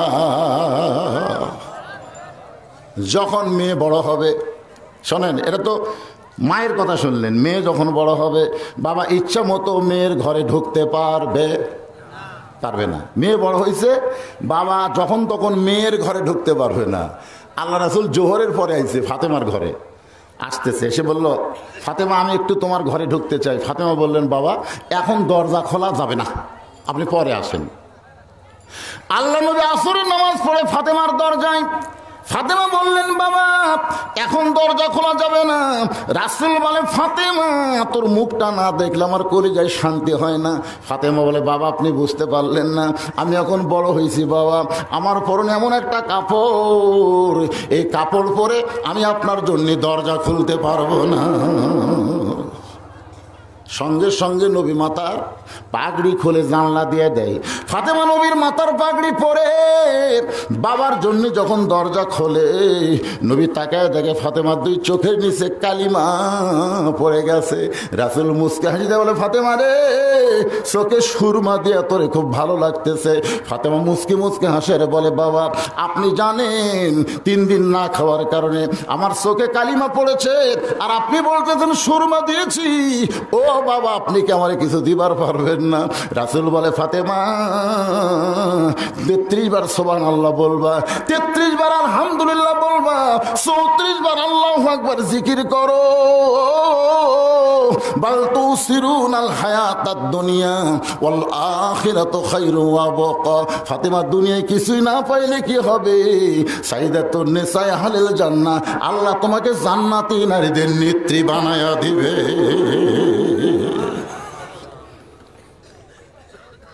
আলী বলতেছে থাম থাম, তোর এখন বয়স হয়েছে 4 বছর, যখন তখন মায়ের ঘরে ঢুকতে পারবি না। হোসেনকে থামাই দে হযরত আলী। আল্লাহর কোরআন হোসেনের হাতে তুলে দিলেন, সুবহানাল্লাহ বলেন। এই ধর, তখন তো এরকম কাগজে লেখা কোরআন ছিল না, যেইটাই ছিল পাতায় ছিল আর কি, এরকম একত্র করা। ধর, হোসেন বলতেছে দেন। আচ্ছা বাপে কোরআন দিচ্ছে, বেটা লিখছে, বেটার মধ্যে যোগ্যতা আছে না নাই? কতক্ষণ আছে না নাই? আর এখনকার যুবকদেরকে যদি বলা হয় ধরো কোরআন, তখন বলবে শরীর ঠিক নেই। তোর কি মাসিক হচ্ছে? মেয়ে মানুষের শরীর ঠিক থাকে না মাসে 3 দিন 5 দিন, মরদ মানুষের শরীর ঠিক নেই। তোর খবর কি ভাই? কয় পেশাব করে পানি লেইনি হুজুর। কিন্তু হোসাইনের 4 বছরের বাচ্চাকে বাপ বলতেছে কোরআন নেন, হোসাইন বলতেছে দেন। কেন হোসাইনও জানে লা ইয়ামুসুহু ইল্লাল মুতাহহারুন, কোরআন স্পর্শ করা যাবে না। অপবিত্র অবস্থায় মুসলমানের বাচ্চারা কোনোদিন অপবিত্র থাকবে না, তারা সব সময় পবিত্র থাকবে। জোরে জোরে কথা ঠিক কিনা? সবচাইতে বড় নেক আমল হলো পবিত্র হয়ে থাকা। পবিত্র। গভীর রাত্রে বাবা স্ট্রোক করে মারা গেছে, বাবা স্ট্রোক করে মারা গেছে, একটাই মাত্র ছেলে, MBBS, FRCS, ইঞ্জিনিয়ার। ও বাবা, তোমা এখন রাত্রে গিয়ে ছেলে ডাকতেছে আব্বু। ছেলে সোম করছে, এত গভীর রাত্রে মা ডাকে কেন? দরজা খুলে বলছে কি হয়েছে মা? বলে তোর বাবা তো হঠাৎ মারা গেছে। ছেলে বলতেছে আরে আব্বা মারা গেছে রে। মা বলে কান্দিস না, আয় ভিতরে আয়। তো ওই ঘরের দরজার যা বলতেছে, মা আমি তো ভিতরে ঢুকতে পারতেছি না। মা কয়, কে রে পাগল, তোর বাপ মারা গেছে, ভিতরে ঢুকবে না কেন? বলে, মা আমার শরীর ঠিক নাই মা, আমি নাপাক অবস্থায় বাবার ঘরে ঢুকতে চাই না, ওর ভয় লাগতেছে। মা কয়, নাপাক কেন? বলে, বাবা রাত্রে মরবি আমি জানি। বাবা মরবি এটা জানলে না হয় পাক হতাম, পেশাব করে পানি লইনি। মা মা কান্দার কয়, লাশের কাছে কি জন্ম দিছে রে, কি জন্ম দিছে? ই মানুষ না কুত্তে? পেশাব করে পানি লেয় না, ই মানুষ না কুত্তে? কুত্তে বললেও কুত্তে বেদার হবে। কারণ আল্লাহ কোরআনে বলেন, সুম্মা রাদাদনাহু আসফালা সাফিলিন, এরা জন্তু জানোয়ারের চাইতো জঘন্য। ধরে নাউযুবিল্লাহ। আর যদি ছেলেটা হাফেজ হইতো, আলেম হইতো, যদি তার বাবা মরার খবর শুনতো, সঙ্গে সঙ্গে দৌড়ে এসে বাবার কপালে চুমা দিয়া সূরা ইয়াসিন তেলাওয়াত করে বুকে ফুঁক দিত। পেশাব করে পানি লাইনি, হাফেজ পেশাব করে পানি লাইনি, কথা বল না কেন? ও যখন মাদ্রাসায় ভর্তি হয়েছে 5 বছর বয়স থেকে ওস্তাদরে শিখাইছে কেমনে পেশাব করা লাগবে, কেমনে ওযু করা লাগবে, কেমনে আল্লাহর কোরআন ধরা লাগবে। জোরে কোন কথা ঠিক কিনা? ওই ছোট থেকেই বেগুনা মাসুম। আর প্রাইমারি ক্লাস 2 এর ছেলে, গ্রাম সম্পর্কের ভাস্তা হয়, ওয়ান আপনারা শুনছেন, ওই পেশাব দিয়ে 40 লাখে, পেশাব দিয়ে 40 লাখে। আর পেশাবের এত শক্তি, উনি খালি ঘুরে, আগে ঘুরেছে 4, পরে দিয়েছে 0। আমি যেই বলছি কে রে মারছে দৌড়, আমি দৌড়ে গিয়ে হাত ধরে বললাম, কি করলি? এ তো কিয়ামতের লক্ষণ। খাড়া হয় পেশাব করলি, পেশাবটা 40 লিখলি। আমার সাহস করে, চাচা আজকে পেশাব কম, তাই 40 লিখছি। টার্গেট আছে 100 লেখমো। হ্যাঁ, টার্গেট আছে 1 লেখে 2 শূন্য লিখবে। আমি বললাম, কোথায় পড়িস? ক্লাস 2 এ পড়ি। তোর শিক্ষক কি তোর শিখাই নাই কেমনে পেশাব করা লাগে, পেশাব করে কি করতে হয়? ও তখন মুসকি মুসকি হাসে।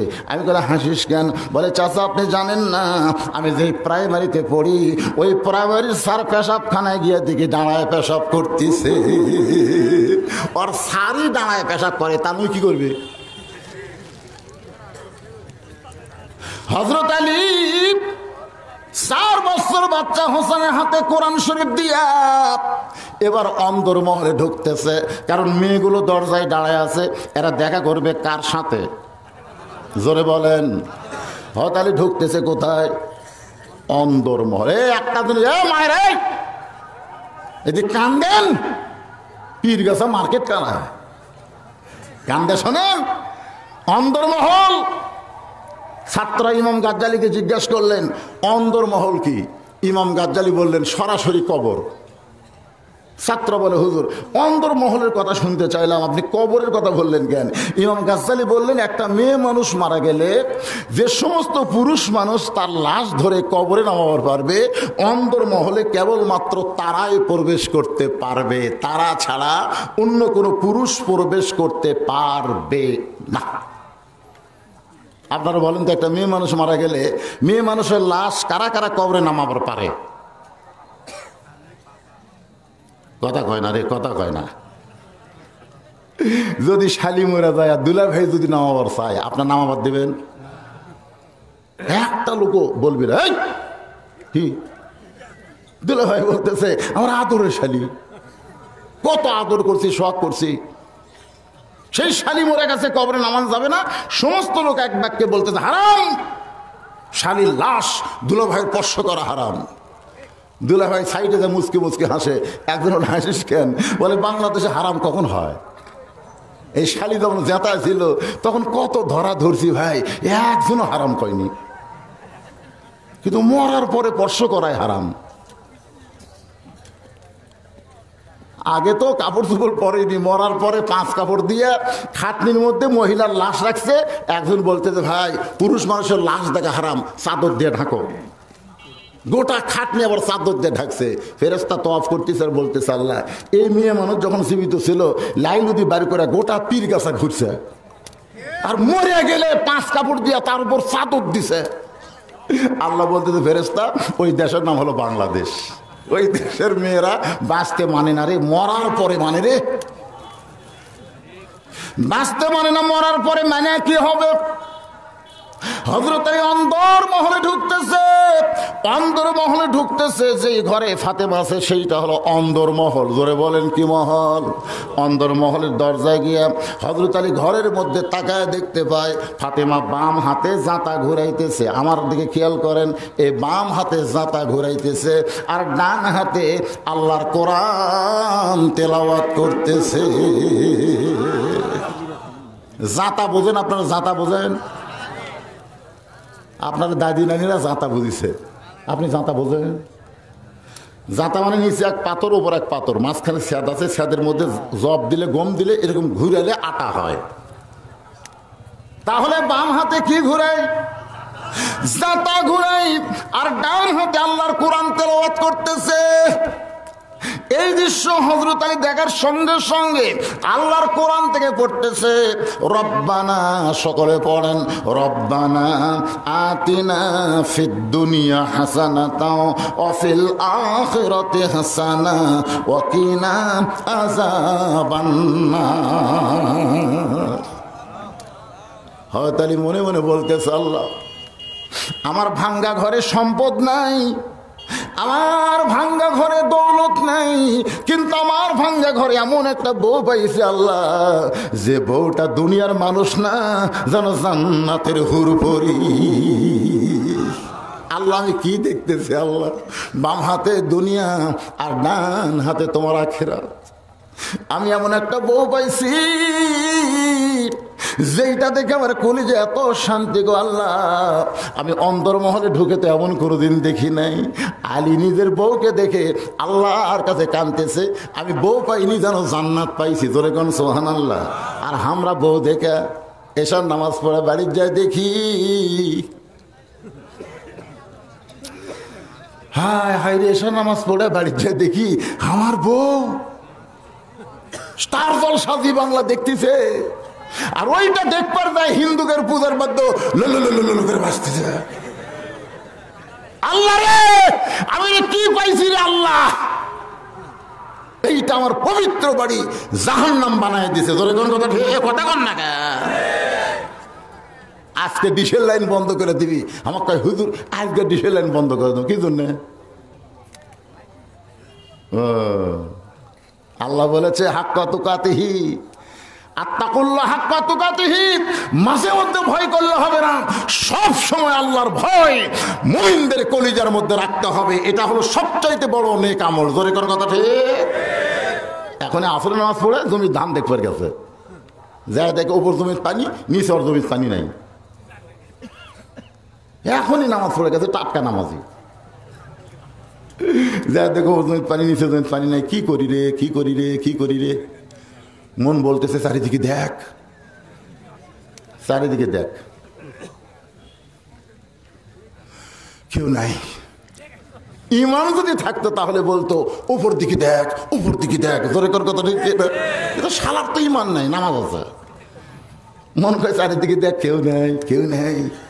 বসে একের আইল কেটে দিছে, খলখলা করে কেটে দিছে, উপরে পানি নিচের দাদার ভরে যায়। কাটা দিয়ে ওই পানিতে হাত ধুয়ে আবার উঠে চারিদিকে তাকায়, কয় আলহামদুলিল্লাহ কেউ দেখেনি। দুই কান্দে দুই ফেরেশতা কয় আল্লাহ এই শালা কি কয়? কেউ দেখেনি তো আমরা ঘুম পাচ্ছি। দরজা জানলা বন্ধ করে এক একজনে 100 টাকা করে ভোট দেয়, আর সকালে গল্প করে কেউ দেখেনি, কেউ দেখেনি। ওরা 30 তারিখের কাম 29 তারিখে করছে, কেউ দেখেনি, কেউ দেখেনি। দুই কান্দের ফেরেশতা কয় দেখছে কি না? যদি ফুলগুলো হয় অভিমানে ঝরে যায়, আমি মালা গেথে বলো কারে পরাবো, সে যে কেন এলো না, কিছু ভালো লাগে না, কবরে আসুক তারে আমি সিল মারা শিখাবো। এখন আমার ইভিএম আর সিলের দরকার নাই। যতই চিটারি বাটপারি করো, কেউ না দেখলেও কে দেখতেছে? তোমার দুই কান্দে দুই মুহুরি, এই গান গাইলে গুনাহ হবে না, সব হবে। তোমার দুই কান্দে দুই মুহুরি লেখিতেছেন ডায়েরি, দুই কান্দে দুই মুহুরি লেখিতেছেন ডায়েরি, দলিল দেখে রায় দিবে, দলিল দেখে রায় দিবে, টাকা পয়সার নাই কারবার। সবাই বলেন আছেন আমার মুক্তার, আছেন আমার বারিস্টার, শেষ বিচারের হাইকোর্টেতে তিনি আমার করবেন পার। এই গানটা না পারলে সবাই একটু মনোযোগ দিয়ে শুনবেন। মনের ঘরে তালা দিয়া চাবি নিয়া আছেন সাই, আমি অধম শব্দ কি তার হুকুম ছাড়া বাইরে যাই, হুকুম ছাড়া বাইরে যাই। মনুরে পারা পারে থাকলে তারা সঙ্গে নিও গাড়ি ভাড়া, জবাবদিহি করতে হবে ধরলে টিকিট কালেক্টার। হায় হায় রে, এ কথা কয়কের এদিকে কথা বলে গেলে এই মাহফিল কমিটির লোকেরা, ভলেন্টিয়ারেরা, হাজার হাজার মানুষ কোরআনের পাগল হয়ে বসে আছে, আর দুই চারটা ছোকরা কথা বলতেছে। তার মানে কেরা আজকে বিশ্বকাপের খেলা কখন? হ্যাঁ,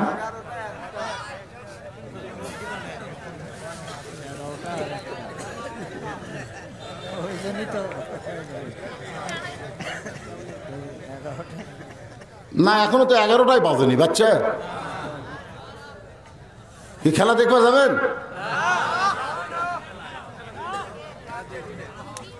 ওরা উঠতেছে কে রে, উঠতেছে কে রে? উঠবার দিয়ে না, উঠবার দিয়ে না। কি জন্য উঠবেন? হয়তো বলবেন হুজুর আমার পেশাব লাগতেছে, পেশাব লাগবে না তো, কারণ এই কোরআন যাবতীয় রোগের ঔষধ হিসাবে, শেফা হিসাবে আল্লাহ মুমিনদের জন্য নাজিল করেছে।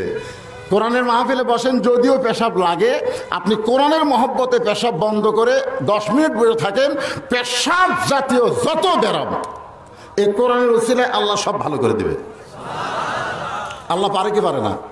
খালি ধৈর্য নেন, একটু ধৈর্য নেন, কারণ শেষে আছে ওয়াতাওয়াসাউ সবর, তার আগে আছে ওয়াতাওয়াসাউ বিল হক। আমি কেবল আমিলুস সলিহার উপর ওয়াজ করতেছি, এরপরে যখন ওয়াতাওয়াসাউ বিল হক আসবে না, তখন একটু গাও গরম হবে। ওই সময় দুই একজন তাকবীর দিতে খাড়া হন, অসুবিধা নেই। কারণ বাংলাদেশে ওয়াতাওয়াসাউ বিল হক, মামুনুল হক, আইজুল হক জেলের মধ্যে, জোরে কোন কথা ঠিক কিনা? কেন হক বেড়ে থাকবে না। অথচ আল্লাহ কোরআনে বললেন কুল জাল হক ওয়া যাহাকাল বাতিল ইন্নাল বাতিলা কানা যাহুকা। ভাইজান সূরা আসরের 4টা পয়েন্টের উপর ওয়াজ হচ্ছে, মন খারাপ? দরকার হলে যদি 12টা পর্যন্ত ওয়াজ হয়, ওরে বাবারে, আচ্ছা 12টা পর্যন্ত করলে 2.5 ঘন্টা হবে। মনে করেন দরকার হলে, আমি বলতেছি দরকার হলে যদি 12টা পর্যন্ত ওয়াজ হয়, কারা কারা শুনবেন আল্লাহ খাপ দেখেন। লিল্লাহি তাকবীর। কেরে পিছনে একজন এক হাত তুলিস, ও যে এক হাত তুলছে, 2 হাত তোলেন, হ্যাঁ 2 হাত তোলেন, তোলেন, হাত নামান। ওই যে দেখেন, মনে করতেছে হুজুর মানে এত দূর দেখে পারতেছে না। হ্যাঁ, এরা জীবনেও মাহফিল করেনি, বুঝলেন, কোনোদিনও মাহফিল করেনি। এই ছেলেরা, কি হচ্ছে রে? কোনোদিন মাহফিল করছে? এ জোরাগান করছে? করেনি। এটা লেখছে প্রথম অধিবেশন, এরা তো নিয়ম কানুন কিচ্ছু বোঝে না। হ্যাঁ, আমাকে বলছে হুজুর মাঠের উন্নয়ন করবে মাহফিল, এমন একটা পয়েন্টে গিয়ে আপনি 5টা মিনিট আমাদের সময় দিবেন, 5 মিনিট লাস্টে। মানে ওই যে ওরা সেই চালাক, রে কি যে মজার ওয়াজ আছে ওয়াতাওয়াসাউ বিল হকের ভিতরে। যদিও 50 বছর কোরআনে তাফসির করে আল্লামা সাইদি হুজুর জেলখানায়, জোরে কোন কথা ঠিক কিনা? আপনি বলেন তো, বাংলাদেশের সমস্ত বক্তা মিলে যা হক কথা কইছে, সাইদি হুজুর একাই কিন্তু তার চাইতে বেশি কছে, জোরে কোন কথা ঠিক হিসাবে তাকে সেই সিংহাসনে বসে দেওয়া দরকার ছিল, কিন্তু তাকে জেলখানার মধ্যে ঢুকালো। এ ওয়াজটা আমাদের শোনা লাগবে না? কি কারণে ঢুকলো? এটা কোনো রাজনীতি না, এটাই হলো আল্লাহর কোরআন। রে মাহফিল কমিটির লোকেরা, এই ছেলেরা কোথায় রে? এরা ঘুমাচ্ছে নাকি রে?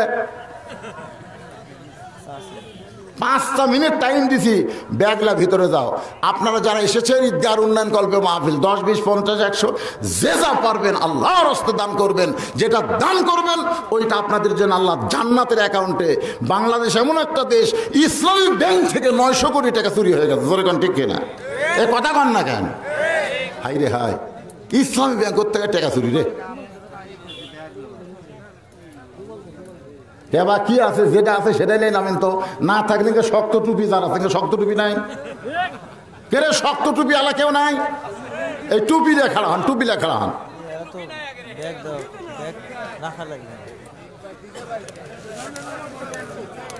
একজন ওঠা বসা করবেন আল্লাহর বান্দারা।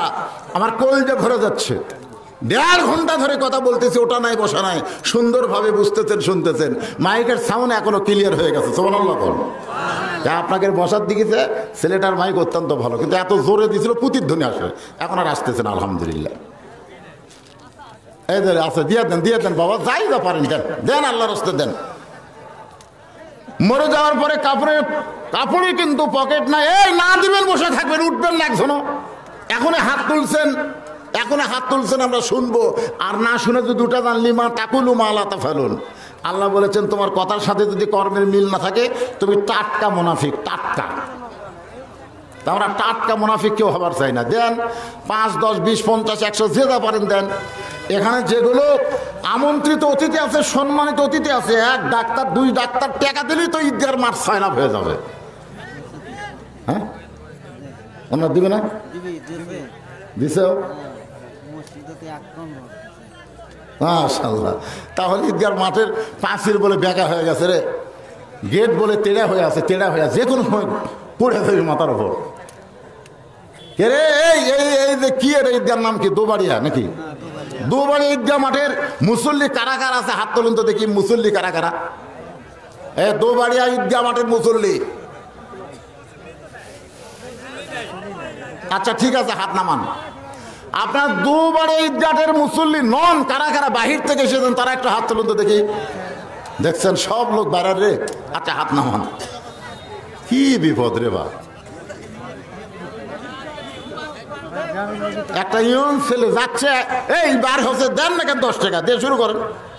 এই দিকে না ওই দিকে যাও, তার মানে ও দিছেন, এটা আদায় হয়ে গেছে। তাহলে তেল ইসমাতি কারবার রে। একটু জিকির করেন, আদায় কমপ্লিট, আবার আলোচনা শুরু। লা ইলাহা ইল্লাল্লাহ, লা ইলাহা ইল্লাল্লাহ, লা ইলাহা ইল্লাল্লাহ, লা ইলাহা ইল্লাল্লাহ, লা ইলাহা ইল্লাল্লাহ। জোরে লা ইলাহা ইল্লাল্লাহ, লা ইলাহা, লা ইলাহা ইল্লাল্লাহ মুহাম্মাদুর রাসূলুল্লাহ। আপনারা বিশৃঙ্খলা সৃষ্টি করবেন না, মাহফিলের সৌন্দর্য নষ্ট করবেন না। এই সুন্দর মাহফিলের সুন্দর নষ্ট করতে গিয়া ওয়াজাতা যারা উঠলেন, আল্লাহ এদের ইমানের নুন নষ্ট করে দিবে। কি ভাবতেছেন আপনি? এটা কি জাতা ব্যাপার? কোরআনের বাগান জান্নাতের মাহফিল থেকে আপনি অজাতে উঠবেন কেন? 10 টাকা 20 টাকা দিবার পারবেন না, আপনার টাকা ছাড়া ঈদগাহ ময়দান হবে। জোরে কোন কথা ঠিক কিনা? আল্লাহর কোনো কাজে কোনোদিন কেউ আটকে আছে? আমি দেখছি অনেক সময় রাস্তার পাশে মসজিদ। আমি এক সময় বলছি এখানে মসজিদ কেমনে হবে? 2 বছর পর গাড়ি থামায় যখন নামাজ পড়তে গেলাম, কে রে ভাই, হায় হায় প্রায় 1 কোটি টাকা খরচ করে এই টাকা খেয়ে দিল। বলে হুজুর আমরা তো প্রথম এলাকার লোকের টাকা দিয়ে, চাঁদা দিয়ে, আমরা চাটাই দিয়ে আল্লাহর ঘর তৈরি করে নামাজ শুরু করছিলাম। কিন্তু ঢাকা থেকে, দিনাজপুর থেকে একটা লোক, বাড়ি হলো ঢাকায়, ঢাকা থেকে দিনাজপুর গেছে, ওখান থেকে আসতে গিয়া নামাজের রক্ত হয়েছে, লোকটা নামাজ পড়ে, তো গাড়ি থামায় নামাজ পড়তে গেছে, তো অজু করবে, তো আমাদের বলে ইটা দিয়ে, ইটা দেওয়া, ইটা উপরে একটা নিচে, তো ওখানে লেয়াল পা হয়ে শ্যামলা হয়ে ওই লোকটা যেই পা দিছে তখন পড়ে গেছে। পড়ে যাওয়ার পরে তোমার লোকটাকে হাই রে হাই, কোনো মতে অজু টুজু করে নামাজ পড়ে বলতেছে, ভাই এই মসজিদের কমিটি ডাক দেন। সবাই মনে করছে হয়তো রাগ করছে, পড়ে গেছে তো সবাইকে ডাক দিয়েছে, আসে কয় স্যার কি খবর? বলে এই মসজিদ কোন ইঞ্জিনিয়ার দিয়ে করে নেবেন, তার কাছ থেকে নকশা করে আমার কাছে পাঠিয়ে দেবেন, সমস্ত টাকা আল্লাহ চাহে আমি দিয়ে দেব। আমি যেমন পড়ছি এমন পড়া যেন আর কোনো মুসল্লি না পড়ে। দেখছেন ঢাকার লোক এসে বগুড়ার মসজিদ করে দিল রে। আপনারা মনে করতেছেন আমার 10 টাকা না দিলে কি হবে? আল্লাহ কয় কিছু হবে না, তুই 10 টাকাতে জান্নাত পাইতি, এইটা তুই পাইলি না। হ্যাঁ, ঈদগাহ মাঠ কার? আল্লাহর। ধরে কোন কার? ঈদগাহ মাঠের জায়গা কিন্তু অক্ষ করতে হয়, জানেন আপনি? মসজিদ যেমন অক্ষ, ঈদগাহ মাঠ ঠিক একই অক্ষ। মসজিদও যা, ঈদগাহ মাঠও তার। ইন্না সালাতি ওয়া নুসুকি ওয়া মাহইয়ায়া ওয়া মামাতি লিল্লাহি রাব্বিল আলামিন। সঙ্গে সঙ্গে ফাতেমা জাতা ঘুরান বাদ, মনে আছে না ভুলে গেছেন? মনে আছে? সঙ্গে সঙ্গে ফাতেমা জাতা ঘুরান বাদ দিছে, কোরআন তেলাওয়াত বাদ দিস।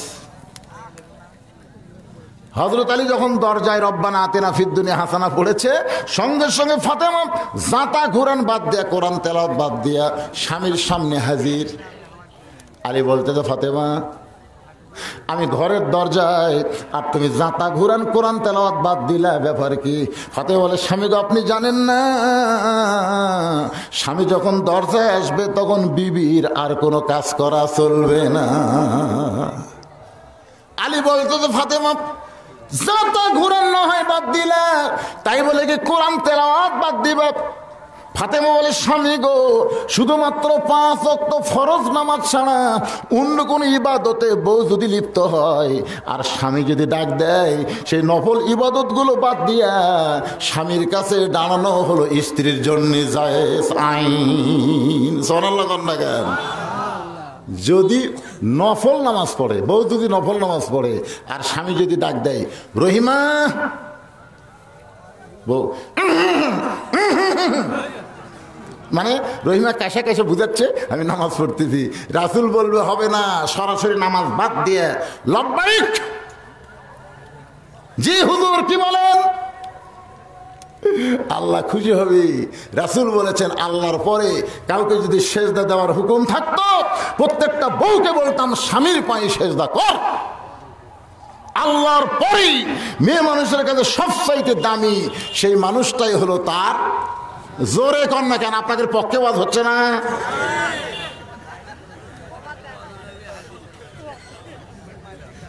তাহলে আল্লাহর পরেই বউয়ের কাছে সবচাইতে দামি হলো তার স্বামী, আর আমাদের কারা পাত্তাই দেয় না। আমার মায়েরা বোনেরা শোনেন, ফাতেমা মুচকি মুচকি হেসে স্বামীর কপালে একটা চুমা দেয়। চুমা দেওয়ার কারণ হলো আল্লাহর কোরআন তেলাওয়াত পড়া বাদ দিয়া, আল্লাহর কোরআন তেলাওয়াত বাদ দিয়া আপনি কেন ঘরের মধ্যে ঢুকলেন? কারণ ফাতেমাও জানে হযরত আলী আল্লাহর কোরআন পড়তেছে, কারণ পুরুষ মানুষ কোরআন পড়বে জোরে জোরে, আর মেয়ে মানুষ কোরআন পড়বে আস্তে আস্তে। সুবহানাল্লাহ না কেন? একটা মরদ মানুষ কোরআন পড়বি মরদের মতন, ফাটিয়ে দিবি, জোরে কোন ঠিক কিনা? আশেপাশের লোকজন জানবি ওই ঘরে এক মরদ কোরআন পড়তেছে, এটা হচ্ছে মর্দের কোরআন। আর মেয়ে মানুষ মানে এমন আসতে পড়বি যে নিজের কানের উপরে কোনো সাউন্ড যাওয়া চলবে না, পরপুরুষ তো শোনাই হবে না, নিজের কান পর্যন্ত যেন সাউন্ডটা আসে, এতে কষ্ট পড়া হবে। আমি মায়েদের জন্য বলবো, মা কোরআন তেলাওয়াত যদি জোরে করার বিধান না হয়, আর তোমরা উত্তর পাড়ার ঝগড়া করো, দক্ষিণ পাড়ার মরদ মানুষ কাঁপতিছে, ওই পাড়াত লাগিয়েছে, ঠিক যার বইয়েরা ঝগড়া করে ওই স্বামী জীবনেও জান্নাত পাবে না। কি করলাম? কি করলাম? যার বউ জোরে জোরে ঝগড়া করে ওর স্বামী জান্নাত পাবি না যতক্ষণ বউ না পাল্টাবি। বউ যদি পাল্টায় আল্লাহ জান্নাত দিবি। আর ওইটা নিয়ে থাকতে গেলে আর দায়ুসুল আয়াদখুলুল জান্নাহ, রাসূল বলেছেন দায়ুস জান্নাতে যাবে না। সাহাবারা বললেন দায়ুস কোন নারী? রাসূল বলেন নারী না রে, ওই সকল পুরুষ মানুষ যাদের অধীনে নারীরা পর্দা করে না, মেয়েদের কথাও কিন্তু পর্দা।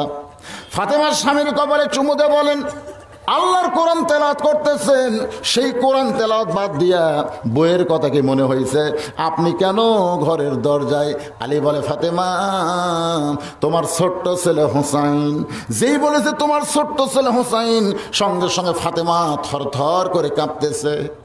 আলী বলে, ফাতেমা কেন কাঁপতেছো? বলে, আমার হোসাইন মনে হয় আপনার সঙ্গে কোনো বেয়াদবি করেছে, কারণ আল্লাহ রাসূল বলেছেন, ফাতেমা তোমার দুইটা সন্তান তোমার কাছে কেমন লাগে? ফাতেমা বলে, বাবা আমি কোনো মন্তব্য করব না, আপনার কাছে শুনতে চাই, আপনি বলেন তো আমার হাসান হোসেনের মধ্যে আপনি কাকে বেশি ভালোবাসেন? হাসানকে বেশি ভালোবাসেন না হোসাইনকে বেশি ভালোবাসেন? আল্লাহ নবী বলেন, ফাতেমা রে, তোকে যদি আমি প্রশ্ন করি মা, তোর দুইটা চোখের মধ্যে কোন চোখকে তুই ভালোবাসিস? ফাতেমা বলে, বাবা আমার দুইটা চোখকে আমি সমান ভালোবাসি। আল্লাহ রাসূল বলেন, হাসান হোসেন আমার দুইটা চোখের মতন, এদের দুই ভাইকে আমি সমান ভালোবাসি। রাসূল বলে, ফাতেমা তবে একটা বিষয় তোকে সতর্ক করি, শোন, হাসান হলো অবিকল, আমি নবীর মতো। হাসান হলো অবিকল, আমি নবীর মতো। আমি নবীর চেহারার সাথে হাসানের চেহারার মিল আছে, আমার চরিত্রের সঙ্গে হাসানের চেহারার চরিত্রের মিল আছে। ও ফাতেমা, হোসেন একটু জেদি মা, হোসাইন একটু জেদি, তাই আমি রাসূল একটু হাসানের চাইতে হোসেনকে বেশি ভালোবাসি। আমি দুনিয়াতে যখন থাকবো না, আমার হোসেন দিকে একটু খেয়াল রাখিস রে মা, কারণ হোসেন যদি কোনো বেয়াদবি করে জেদের কারণে। ফাতেমা কান্দার বলে, স্বামী গো, আমার হোসেন কি বেয়াদবি করেছে বলেন, যে বেয়াদবি করার কারণে কোরআন তেলাওয়াত বাদ দিয়া আপনি অন্দর মহলে ঢুকেছেন? আলী বলে, ফাতেমা তুমি অযথা চিন্তা করতেছ, তোমার হোসেন কোনো বেয়াদবি করে নাই, বরং তার হাতে কোরআন দিয়ে অন্দর মহলে ঢোকার কারণ হলো কতগুলো মেয়ে মানুষ দরজায় দাঁড়িয়ে আছে, তারা একটু তোমার সঙ্গে দেখা করতে চায়। কতগুলো মেয়েরা দরজায় দাঁড়িয়ে আছে, তারা একটু তোমার সঙ্গে দেখা করতে চায়। ফাতেমা মুচকি মুচকি হাসতেছে।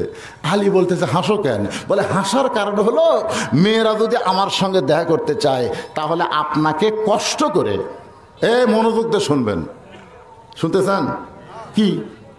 মেয়েরা যদি আমার সঙ্গে দেখা করতে চায়, তাহলে আপনাকে কষ্ট করে পর্দার ব্যবস্থা করা লাগবে। আলী চমকে উঠছে। ফাতেমাকে চমকে উঠলেন কেন? বলে, মেয়েরা মেয়ের সঙ্গে দেখা করবে, এখানে আমার পর্দা কি? ফাতেমা বলতেছে, আপনি জ্ঞানের সম্রাট হতে পারেন, আপনি জ্ঞানের রাজা হবার পারেন, কিন্তু পর্দা বিষয়ে আপনি আমার চাইতে কম জানেন। আপনারা বলেন তো, হত আলী কেমন জ্ঞানী? কথা কন কেমন? রাসূল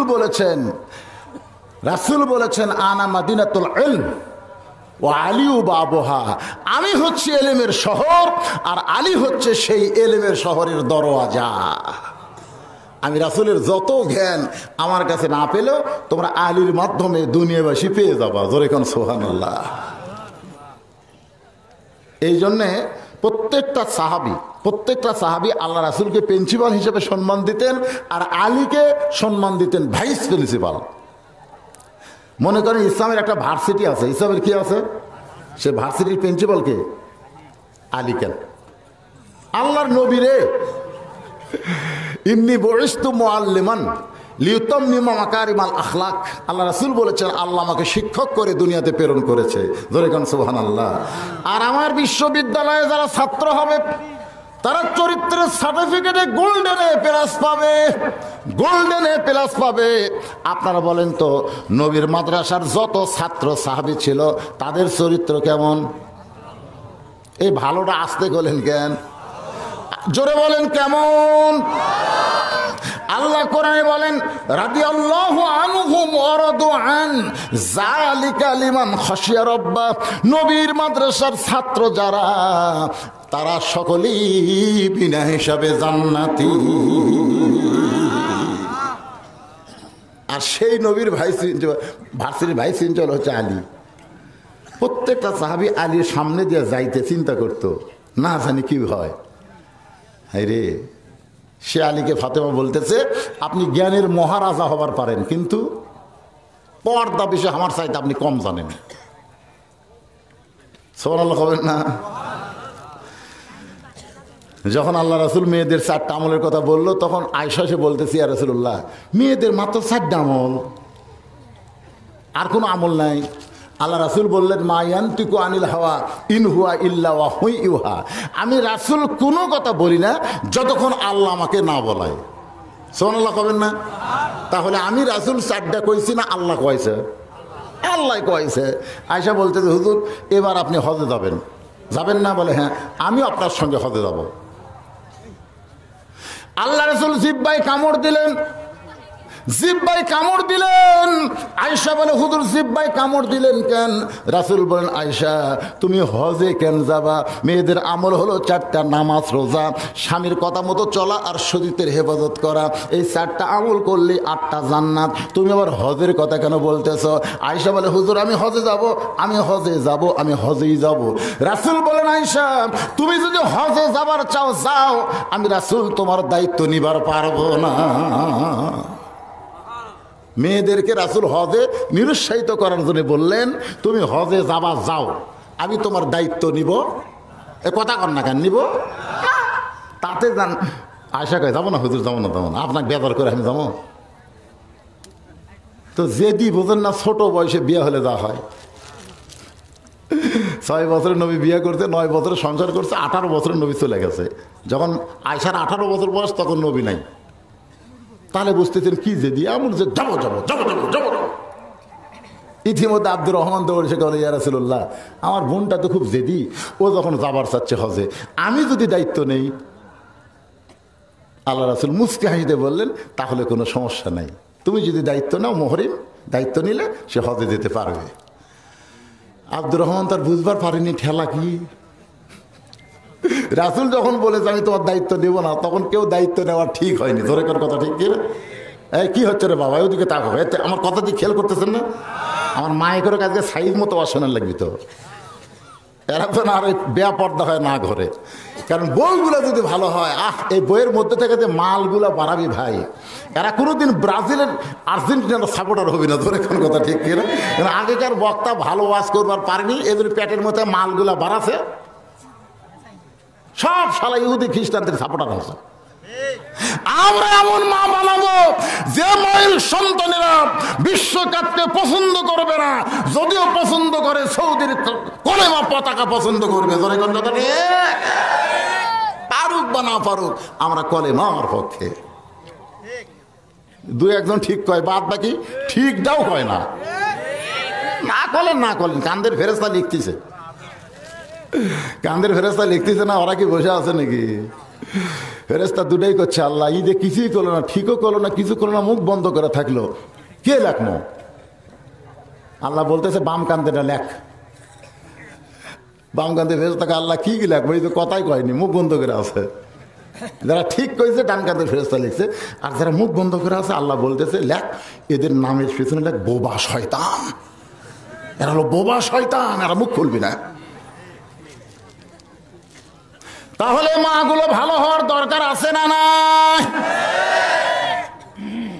আব্দুর রহমান আয়েশাকে নিয়ে হজে যাচ্ছে। মসজিদে আয়েশা, যারা হজ করছেন তারা জানেন, ভাই হজ করছেন তো, মসজিদে আয়েশা যেখানে, ওই জায়গাতে এসে আয়েশার মাসিক ব্যারাম বলতে, ভাই আমি তো আব্দুর রহমানকে কি রে কয়, আমার তো ব্যারাম শুরু হয়ে গেছে, মাসিক হয়ে শুরু হয়েছে। আব্দুর রহমান বলো কয়দিন? কয় 7 দিন। হায় 7 দিন। এখন মুহররমের দায়িত্ব নিছে, এখন বোনকে রাইকা ভাই কেমনে যাবে? এদিকে হজের কাজ কাম শেষ হয়ে যায়, কিন্তু আয়েশা যাবার পারল না। এখান থেকে প্রমাণ হয়ে গেল, মেয়েরা মাসিক ব্যারাম হলে নামাজ পড়া যাবে না, রোজা করা যাবে না, হজের কোনো কাম করাও যাবে না। কথা কোন জোরে ঠিক? যারা বউ নিয়ে হজত গেছে, অধিকাংশ স্বামীকে জিজ্ঞেস করবেন তোমার কি হজ হয়েছে, বিবেক থেকে যদি বলে তাহলে বলবে হজ হয়নি, কারণ আমার বউ তায়েফ করতে করতে হেরে গেছে, আমার বউ শয়তানকে পাথর মারবার হেরে গেছে, আমার বউ ছাপা মারা ছাই করার সময় হেরে গেছে, বউ হেরান খালি বউ বউ খুঁজতে খুঁজতে আর হজের 40 দিন শেষ হয়েছে। হাসরের ময়দানে আল্লাহ দেখাবে দেখ তোর আমল নামায় হজ নাই, তোর আমল নামায় খালি বউ বউ বউ বউ জিকির আছে, কারণ বউ হেরে গেছে, ওর বউ খুঁজতেই ওর হজের সময় শেষ হয়ে গেছে। মেয়ে মানুষ যে কত বড় ফেতনা, নিজের বাড়ির থেকে শ্বশুর বাড়ির জাতি বোঝা যায়। তোর এখন কথা কন না কেন? এই জন্য আল্লাহ বলেছেন ওয়াকারনা ফি বুয়ুতিকুন্না ওয়ালা তাবাররাজনা ওয়া তাবাররুজাল জাহিলিয়াতিল উলা। রে মেয়েরা তোমরা ঘরের মধ্যে থাকো, তোমরা ঘরের বাহির হয় না। দেখবেন আয়েশা কিন্তু খাতুনে জান্নাত না, খাতুনে জান্নাত হয়েছে ফাতেমা। রাসূলকে বললেন ইয়া রাসূলুল্লাহ, বাবা গো মেয়েদের যে 4টা আমল করা লাগবে এর মধ্যে গুরুত্ব আমল কি? রাসূল বললেন ফাতেমা 24 ঘন্টার মধ্যে 5 বার নামাজ পড়লে নামাজ হয়ে যাবে, বছরে 1 মাস রোজা রাখলে রোজা হয়ে যাবে। ও ফাতেমা, সতীত্বের হেফাজত পর্দা করা এটা কোনো সময়ের জন্য নয় মা, এটা সব সময় মেয়েদের জন্য আল্লাহ ফরজ করেছে। সঙ্গে সঙ্গে ফাতেমা বাবার সামনে বসে বলে বাবা আপনি দোয়া করবেন, আজ থেকে আপনার ফাতেমা পর্দার ভিতরে ঢুকে গেল। ফাতেমা এমন পর্দা নিশে হয়েছে, গভীর রাত্রে স্বামীর বুকে মাথা রেখে বলে স্বামী গো, সবসময় পর্দার ভিতরে থাকার কারণে আল্লাহ তাআলা আমার দোয়া কবুল করেছে। আলী খুশি হয়ে বলে ফাতেমা কি দোয়া করছো রে? ফাতেমা বলে দোয়াটা হলো আল্লাহ যেন গভীর রাত্রে পর্দায় আমার মৃত্যু দেয়। ও গো স্বামী, এই দোয়া আল্লাহ কবুল করার কারণে আজকে গভীর রাত্রে আমার মৃত্যু হবে। যেই বলেছে গভীর রাত্রে মৃত্যু হবে, গাছের গোড়া কাটলে গাছটা যেমন ঠাস করে পড়ে যায়, আলী তেমনি পড়ে গেলেন ঘরের মাজায়। মা ফাতেমা মুচকে হাসি দিয়া ওই আলীর মাথা উড়াতে নিয়ে কপালে একটা চুমাতে বলে স্বামী গো এমন করে আপনি কাঁদবেন না, আসলে যাইতে হবে। আমি ফাতেমা পর্দানিশি বলে আল্লাহ আমার দোয়া কবুল করে আজকে রাতের অন্ধকারে পর্দায় মৃত্যু হয়ে যাবে। ওগো স্বামী, আমি মরে যাওয়ার পর আমার 3টা চাওয়া আপনি পুরা করবেন। আলী কান্দের বলে ফাতেমা দুনিয়াতে গরিব ছিলাম বলে দুনিয়ার জীবনে তুমি কিছুই চাইলা না, মরে যাওয়ার পরে তুমি কি চাইবা ফাতেমা? ফাতেমা বলে 1 নম্বর চাওয়া হলো ওগো স্বামী আমার কোনো জানাজার ব্যবস্থা করবেন না। আলী কান্দের বলে ফাতেমা রে, তুই নবীর কলিজার টুকরা, তোমার জানা যায় লক্ষ মানুষ হাজির হয়ে দোয়া করবে, তুমি কি লক্ষ মানুষের দোয়া চাও না? ফাতেমা বলে স্বামী রে, লক্ষ মানুষ যদি দোয়া করে ফাতেমা ভালো, আর আপনি যদি বলেন ফাতেমা ভালো না, ওই লক্ষ মানুষের দোয়া দেয় ফাতেমার 1 তিল পরিমাণ লাভ হবে না। আর দুনিয়ার তামাম মানুষ যদি বলে ফাতেমা খারাপ, আর আপনি যদি বলেন আমার বউ ফাতেমা ভালো, ওই স্বামীর ভালো বলার কারণে 8টা জান্নাতের দরজা আল্লাহ খুলে দিল। ওগো স্বামী, আমার লাশ খাটনিতে তুলবেন না, কারণ 4 জন পুরুষ মানুষ আমার খাটনি কান্দে নিবে, এমন 4টা পুরুষকে আমি খুঁজে পাইলাম না। আমার বাবা যদি দুনিয়াতে থাকতো, মরা মেয়ের লাশের খাটনি বাবা কান্দে নিবার পারতো। আমার হাসান হোসেন যদি বড় হইতো, মায়ের লাশের খাটনি কান্দে নিবার পারতো। আমার বাবা নাই গো স্বামী, আমার হাসান হোসেন এত ছোট, আমার লাশটা কান্দে করে জান্নাতুল বাকির পূর্ব কোনায় সবুজ রঙের একটা বাতি জ্বলবে, ওই বাতি বরাবর রাতের অন্ধকার আমাকে দাফন করবেন। দুনিয়ার কোনো মানুষ যেন ফাতেমার কবরের খবর না পায়। গভীর রাতে হযরত আলী ফাতেমাকে দাফন করে আল্লাহর কাছে দোয়া করতে চাল্লাম, আমার ফাতেমাকে তুমি কবুল করো, আমি স্বামী খুশি রে আল্লাহ, তুমি ফাতেমার প্রতি খুশি হয়ে যাও। এই দোয়া করে যেই মাত্র তাকাই সামনে 4-5টা পুরাতন কবর দেখতে পাই, এই মাত্র ফাতেমার কবর দিলাম, সেই নতুন কবর গেল কোন জায়গায়? গোটা জান্নাতুল বাকির মধ্যে আলী দৌড়ায় বলে ফাতেমার কবর, ফাতেমার কবর, ফাতেমার কবর কোথায় রে? আমি আলী কেন খুঁজে পাইলাম না? আল্লাহ বলে আলী আমার ফাতেমা পর্দানিশি, আমি আল্লাহ জোহরা ডিগ্রি দিয়া ফাতেমার কবরকে কিয়ামত পর্যন্ত পর্দা করেছি। সেই ফাতেমা বলতেছে, মেয়েরা যদি আমার সঙ্গে দেখা করতে চায় তাহলে আপনাকে কষ্ট করে পর্দার ব্যবস্থা করা লাগবে। মনে আছে না, ভুলে গেছেন? উপরে পুরুষের জন্য নামাজের কথা বলতেছিলাম আর নারীদের জন্য পর্দার কথা বলতেছিলাম। এবার 3 নম্বর পয়েন্টে আসেন, ওয়াতাওয়াসাউ বিল হক। 1 নম্বর ঈমান। এবারে যদি গল্প করে কেরে, আসলে মুরগির নিচে 12টা ডিম দিছে, মুরগির তলে 12টা ডিম দিছে, 9টার বাচ্চা হচ্ছে, 3টার হয়নি। চিন্তা করে কেরে 12টা ডিম দিলা, 9টার হলো, 3টার হলো না কেন? একজন বলতে, ভাই এই 3টার না হওয়ার পিছনে কারণ কে জানো? বলে আমি তো জানি না রে। কারণ হলো এই 9টা মুরগির তলে ছিল, এই জন্যে বাচ্চা হচ্ছে, মুরগির উষুম পাশে বাচ্চা হচ্ছে। আর এই 3টা খালি সাইড মারছে, খালি সাইড। এই সাইড মারার কারণে এরা কাঁচা হচ্ছে, পচে গেছে। সামিয়ানের তলে যারা আছে এরা হলো ইমানদার, আর বেরিয়ে যারা গল্প করতে তারা হলো কাঁচিয়া ডিম। ধরে কোন কি ডিম? কাঁচিয়া মানে পচে গেছে, পচে। কিসের বাওয়ারে? পচা ডিম। অত বাওয়া টাওয়া খাঁটি বাংলা করে লাভ আছে? কি কথা বক্তা ওয়াজ করে, এরা সাইডে গল্প করে, সেই কথা শোনা যায়। হাই রে শরম রে।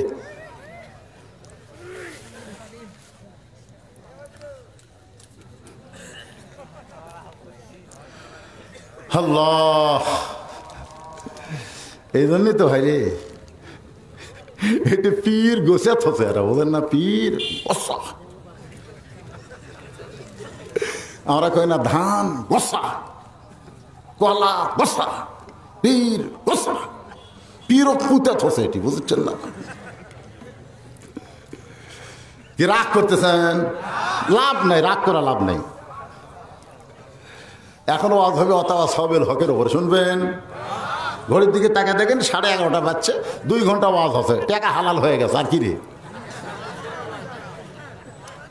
ওয়াতাওয়াসাউ বিল হক। এ ওয়াজ শুনবার গেলে মন মোশন একটু সাইজ কান তো দেখি, কি বুঝতেছেন? হ্যাঁ, এখানে 3 নম্বর বিষয় হলো হক কথা বলতে হবে, হক পথে চলতে হবে। হকের আন্দোলন করতে গিয়ে যদি ফাঁসির মঞ্চে যেতে হয়, মুসলমান কোনোদিন আপত্তি করবে না। এই দুটো আবার কে খাড়া হলো রে? বস বাবা বস। এরকম হাত ধরে বলতেছে, হুজুর এই শোনেন শোনেন ভাই, ভাই জিদ করেন না, ভাই জিদ করেন না।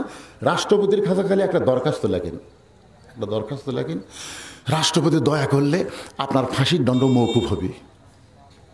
উকিল বুঝাচ্ছে, আর হক পথের প্রতীক বলতেছে, আমি আমার জীবনে 3টা ক্ষমতাসীন রাষ্ট্রপতি মরা দেখছি রে। আমি আমার জীবনে 3টা রাষ্ট্রপতি ক্ষমতার থেকে মরে গেছে। একটা বঙ্গবন্ধু শেখ মুজিবুর রহমান ক্ষমতার থাকতেই মরছে, একটা জিয়াউর রহমান ক্ষমতার থাকতেই মরছে, একটা জিল্লুর রহমান ক্ষমতার থাকতেই মরছে। যারা ক্ষমতার চেয়ারও থাকতে মরে তার কাছে দরখাস্ত লেখে কোন শালায়? যারা নিজেরাই মরে যাবি তার কাছে কোনো মুসলমান জীবন থাকতে বাঁচার দরখাস্ত লিখবি না। কথা কর না কেন? ওয়াতাওয়াসাউ বিল হক। আপনার বলেন তো এর উপর কোনো হক কথা আছে? একজন উকিল বলতেছে, আমির হামজা তুমি ছোট ছোট 2টা বাচ্চা থুয়ে, তোমার তাগড়া যুবতী বউ থুয়ে তুমি জেলের মধ্যে কেন? আমির হামজা চোখের পানি নিয়ে বলতেছে, ভুয়া কিচ্ছা কাহিনী কইয়া বাপ দাদার ইতিহাস কইয়া যারা ওয়াজ করছে তারা বাইরে খালি মাগুর খায়, কানস খায়, সেপ খায়, কমলা খায়, আর কোরআনের কয় পারা, কয় রুকু, কয় নম্বর সূরা এ আয়াত ধরে ধরে হক তাফসীর করার কারণে আমির হামজা জেলখানায়। এর উপর হকের কোনো ওয়াজ না।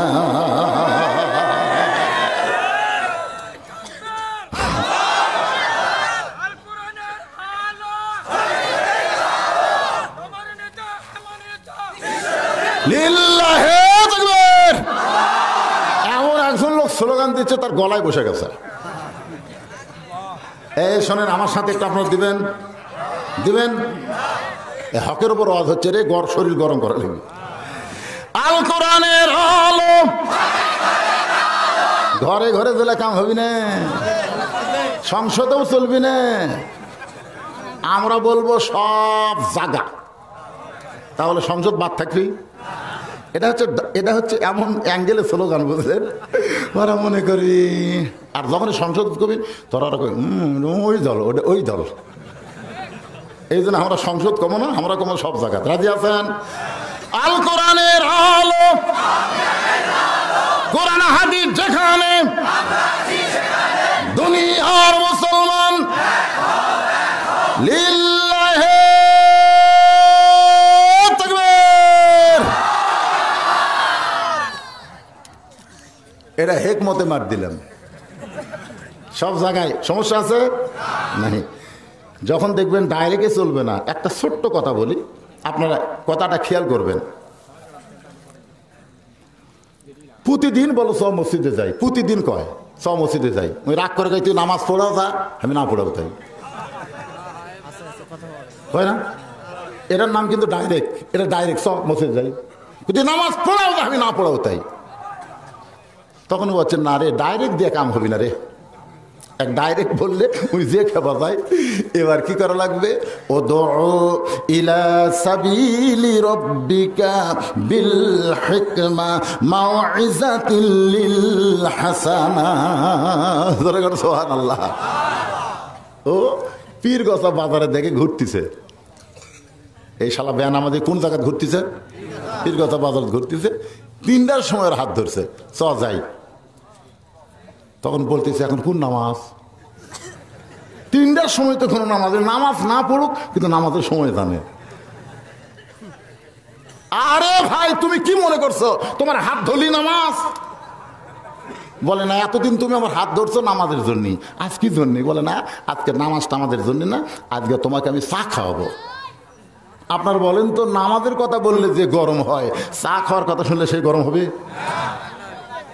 তখন বলতে দেখে, ভাই তুমি আমাকে চা খিলাও, মানে আমি খিলাও ভাই, আমার কলজার মধ্যে শান্তি হবে।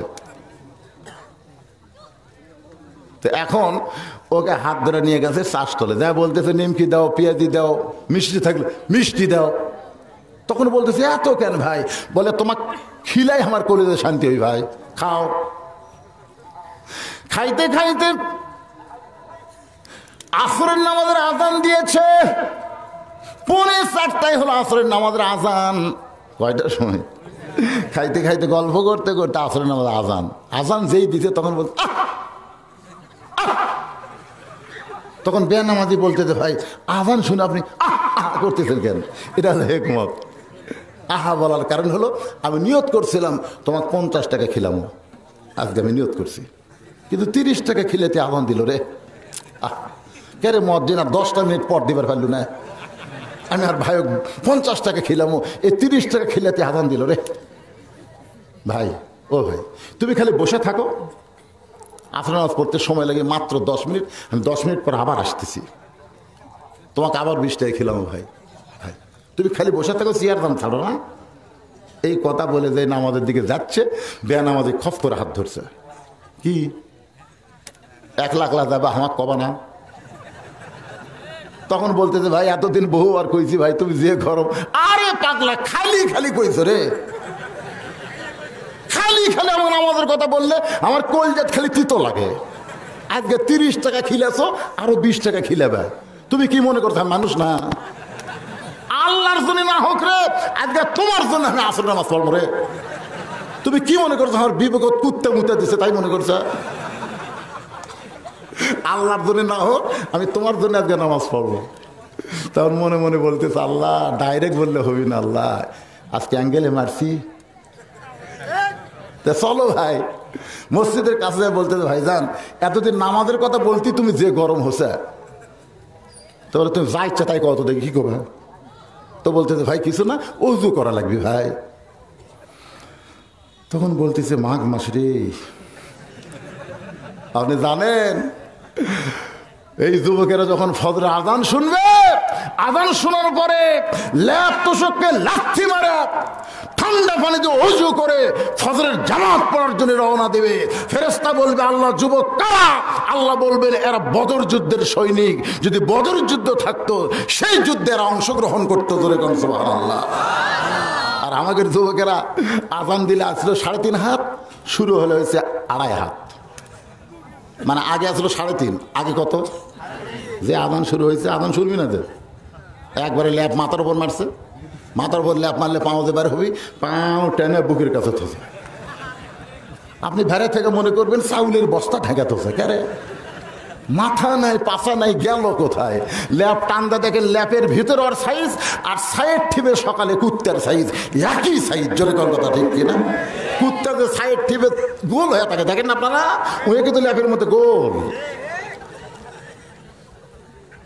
এবার বলতে তো ভাইজান ওযু করা লাগবে। বলতে তো ভাই তুমি যা বলবো তাই শুনবো, আজকের নামাজ আমি তোমার জন্যই পড়বো। অথচ আল্লাহ বলেছেন ইন্না সলাতি ওয়া নুসুকি ওয়া মাহইয়ায়া ওয়া মামাতি লিল্লাহি রাব্বিল আলামিন। আপনার বলেন তো নামাজ কার জন্যে? জোরে বলেন কার জন্যে? ওযু করার পরে বলতে যে ভাইজান কিছু নিয়ম আছে। বলে নিয়ম কি? বলে ডান পায়ে ঢোকা লাগবে। শুধু খালি খালি ঢুকলে হবে না, জবান খুলে দোয়া পড়া লাগবে। আল্লাহুম্মা আফতাহলি আবওয়াবা রাহমাতিক। মনে মনে কয় 30 টাকা খিলে আর 20 টাকা খিলাবি, যত করবা শুরু করছে রে বারে, কি বিপদ রে। মন বলতেছে না আজকের দিন পড়, আজকের দিন পর। তো এই দোয়া পড়ে ডান পাতে বসে বসে যেই ঢুকছে তখন ওই যে অ্যাঙ্গেল মারা পাটি, অ্যাঙ্গেল মারা ডাইরেক্ট মারতেছে না, যে অ্যাঙ্গেল মারতেছে ওই সামনে কাতারে গেছে, যা বলতেছে আল্লাহ আল্লাহ এতদিন কিন্তু আমি ডাইরেক্ট কখনো কিন্তু নামাজ পড়িনি। ওই নামাজ পড়েও তো আমি না পড়েও তাই। আজকে দেখি ডাইরেক্ট দেখবি না, এই জন্য অ্যাঙ্গেল করছে। আল্লাহ এর পিছনে 30 টাকা খরচ করছি, ওয়াদা করছে আরো 20 টাকা খিলাম। আল্লাহ আমি কিন্তু মসজিদের মধ্যে ঢুকে দিছি। আল্লাহ তুমি দেখতেছ আমার দায়িত্ব হলো দাওয়াত দিয়ে মসজিদের মধ্যে ঢুকে দেওয়া, আর তোমার দায়িত্ব হলো হেদাত দেওয়া। আমার দায়িত্ব শেষ। আমাকে তুমি আর ধরে পারবা না, তুমি আমাকে বলতে পারবা না কো আনফুসাকুম আহলিকুম নারা, এটা তুমি বলতে পারবা না। কারণ আমার আহলক আমি এর পিছনে 30 টাকা খিলেছি, আরো 20 টাকা খিলামো, কিন্তু ঢুকে দিছি। এখন তুমি কি করবা কও? আল্লাহ বলে ওয়ামান আহসানু কাওলাম মিম্মান দাআ ইলাল্লাহ ওয়া আমিলা সালিহান ওয়া ক্বালা ইন্নানি মিনাল মুসলিমিন। আল্লাহ বলে বান্দারে তোর দায়িত্ব তুই যখন শেষ করছিস, তাহলে আমার দায়িত্ব শুরু করলাম। সুবহানাল্লাহ। নামাজ শেষ করে সবাই বার হচ্ছে, ওই নামাজ আর বাড়াবি না তো ভাই, চ যাই।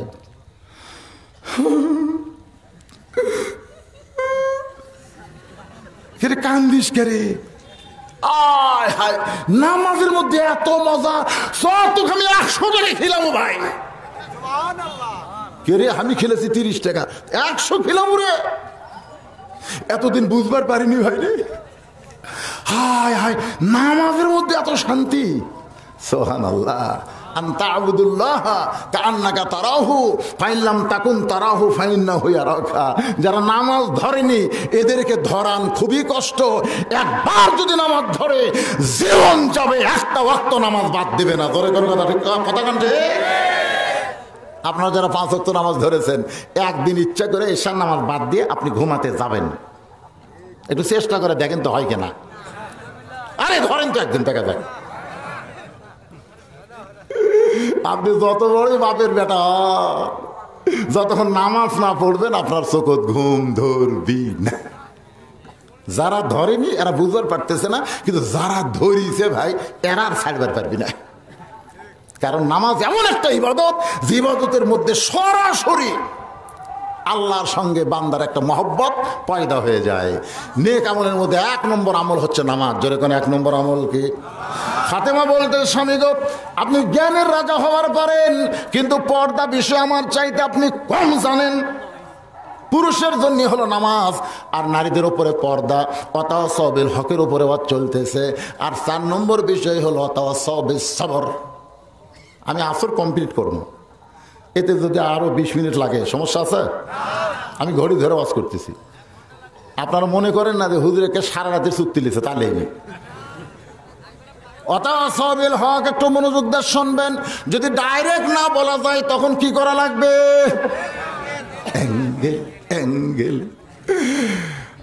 আরে কবে ডাইরেক্ট কথা হবে?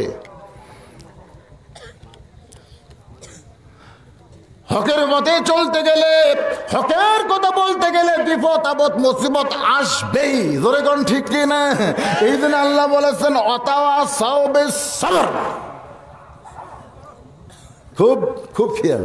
কোনোদিনও বাচ্চা হয়নি, এবার প্রথম বাচ্চা হচ্ছে। প্রসব বেদনাই জানে? এতরকম জানে? যেই প্রসব বেদনা শুরু হয়েছে, দাদি রে, নানি রে, ও দাদি, দাদি নানি দাদি দৌড়াচ্ছে। কি হয়েছে? মর্ম, বিষ খাবো, গলা তুলে দেবো। দাদি নানিরা কাছে এসে কবলত হাত দিয়ে কয়, ধৈর্য ধর, ধৈর্য ধর, ওয়াতাওয়াসাউ বিস সবর, ধৈর্য ধর।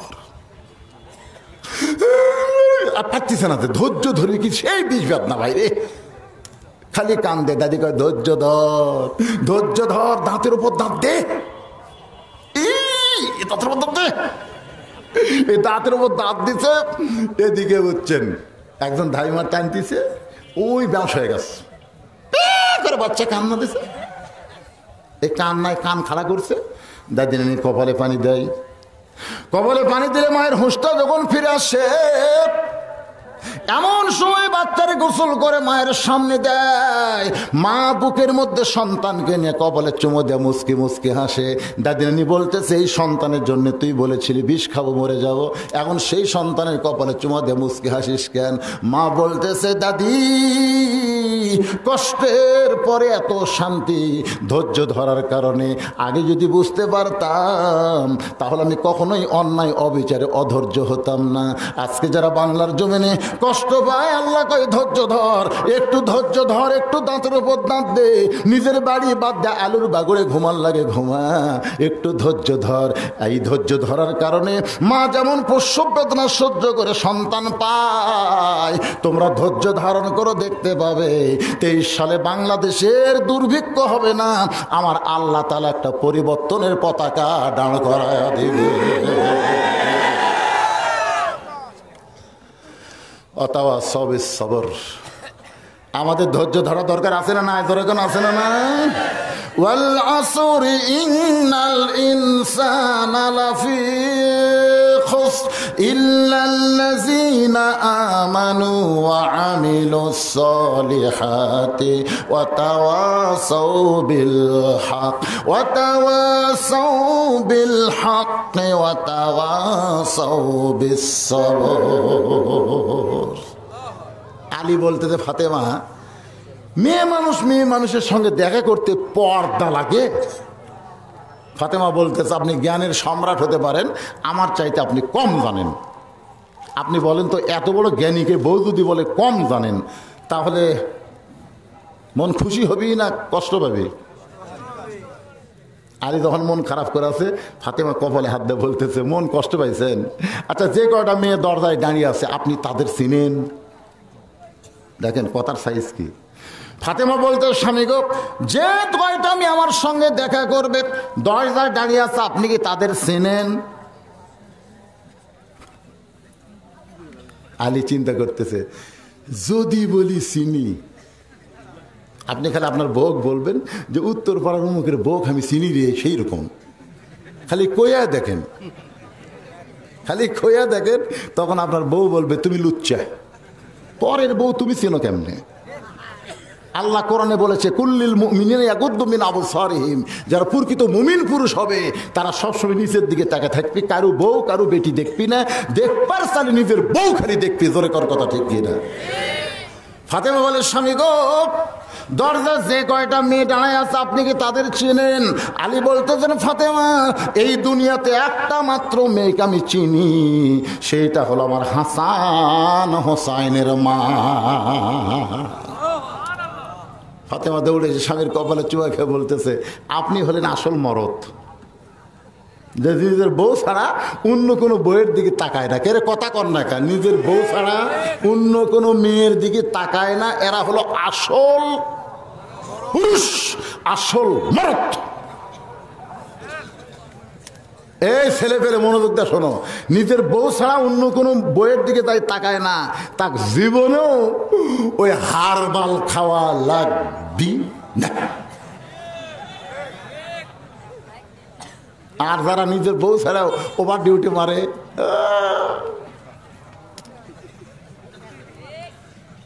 হেরে যুবকেরা এত মজার ওয়াজ পাচ্ছে। হে ছোট ছোট বাচ্চারা ঠিক ঠিক করতেছে, কি বুঝিস না? এই বাচ্চারাই তো আমাদের ভবিষ্যৎ, যেরকম ঠিক কিনা? আজকের আলোচনার ভিতরে আপনারা বলেন তো, সূরা আসর যে আমি তাফসীর করতেছি কোনো জায়গা বাদ দিছে? সব আইটেম কিন্তু আপনাকে আমি গুলে গুলে এনে মাথার মধ্যে ঢুকে দিচ্ছি। একটু মনোযোগ দিয়ে কষ্ট করে শোনেন ভাইজান। আলী বলতেছেন, ফাতেমা, এই দুনিয়াতে একজন মেয়েকে আমি চিনি, সে হল আমার হাসান হোসেনের মা। সঙ্গে সঙ্গে ফাতেমা কপালে চুমা বলে, স্বামী গো, আপনি হলেন আসলে একজন পুরুষ, আপনি আসলে একজন পুরুষ। ও গো স্বামী, যে মেয়ের আমার সঙ্গে দেখা করবে, ওই সকল মেয়েদের মধ্যে একটা যদি বেপর্দা থাকে, একটা মেয়ে যদি বেপর্দা থাকে, আর ওই বেপর্দা নারী যদি ফাতেমার চেহারা দেখে, তাহলে ফাতেমার চোখের কথা, মুখের কথা, নাকের কথা, গায়ে রঙের কথা পরপুরুষের কাছে যদি বলে দেয়, আপনি বলেন তো আপনার বউটা পর্দার মধ্যে থাকলে কি হবে? একটা মেয়ের কথায় অন্য পুরুষের কাছে সে চলে গেল। আমি চাই না গো স্বামী কোনো মেয়ের সঙ্গে আমি দেখা করি। মেয়েরা যদি আমার সঙ্গে দেখা করতে চায়, তাহলে পর্দার অন্তরাল থেকে কথা বলবো।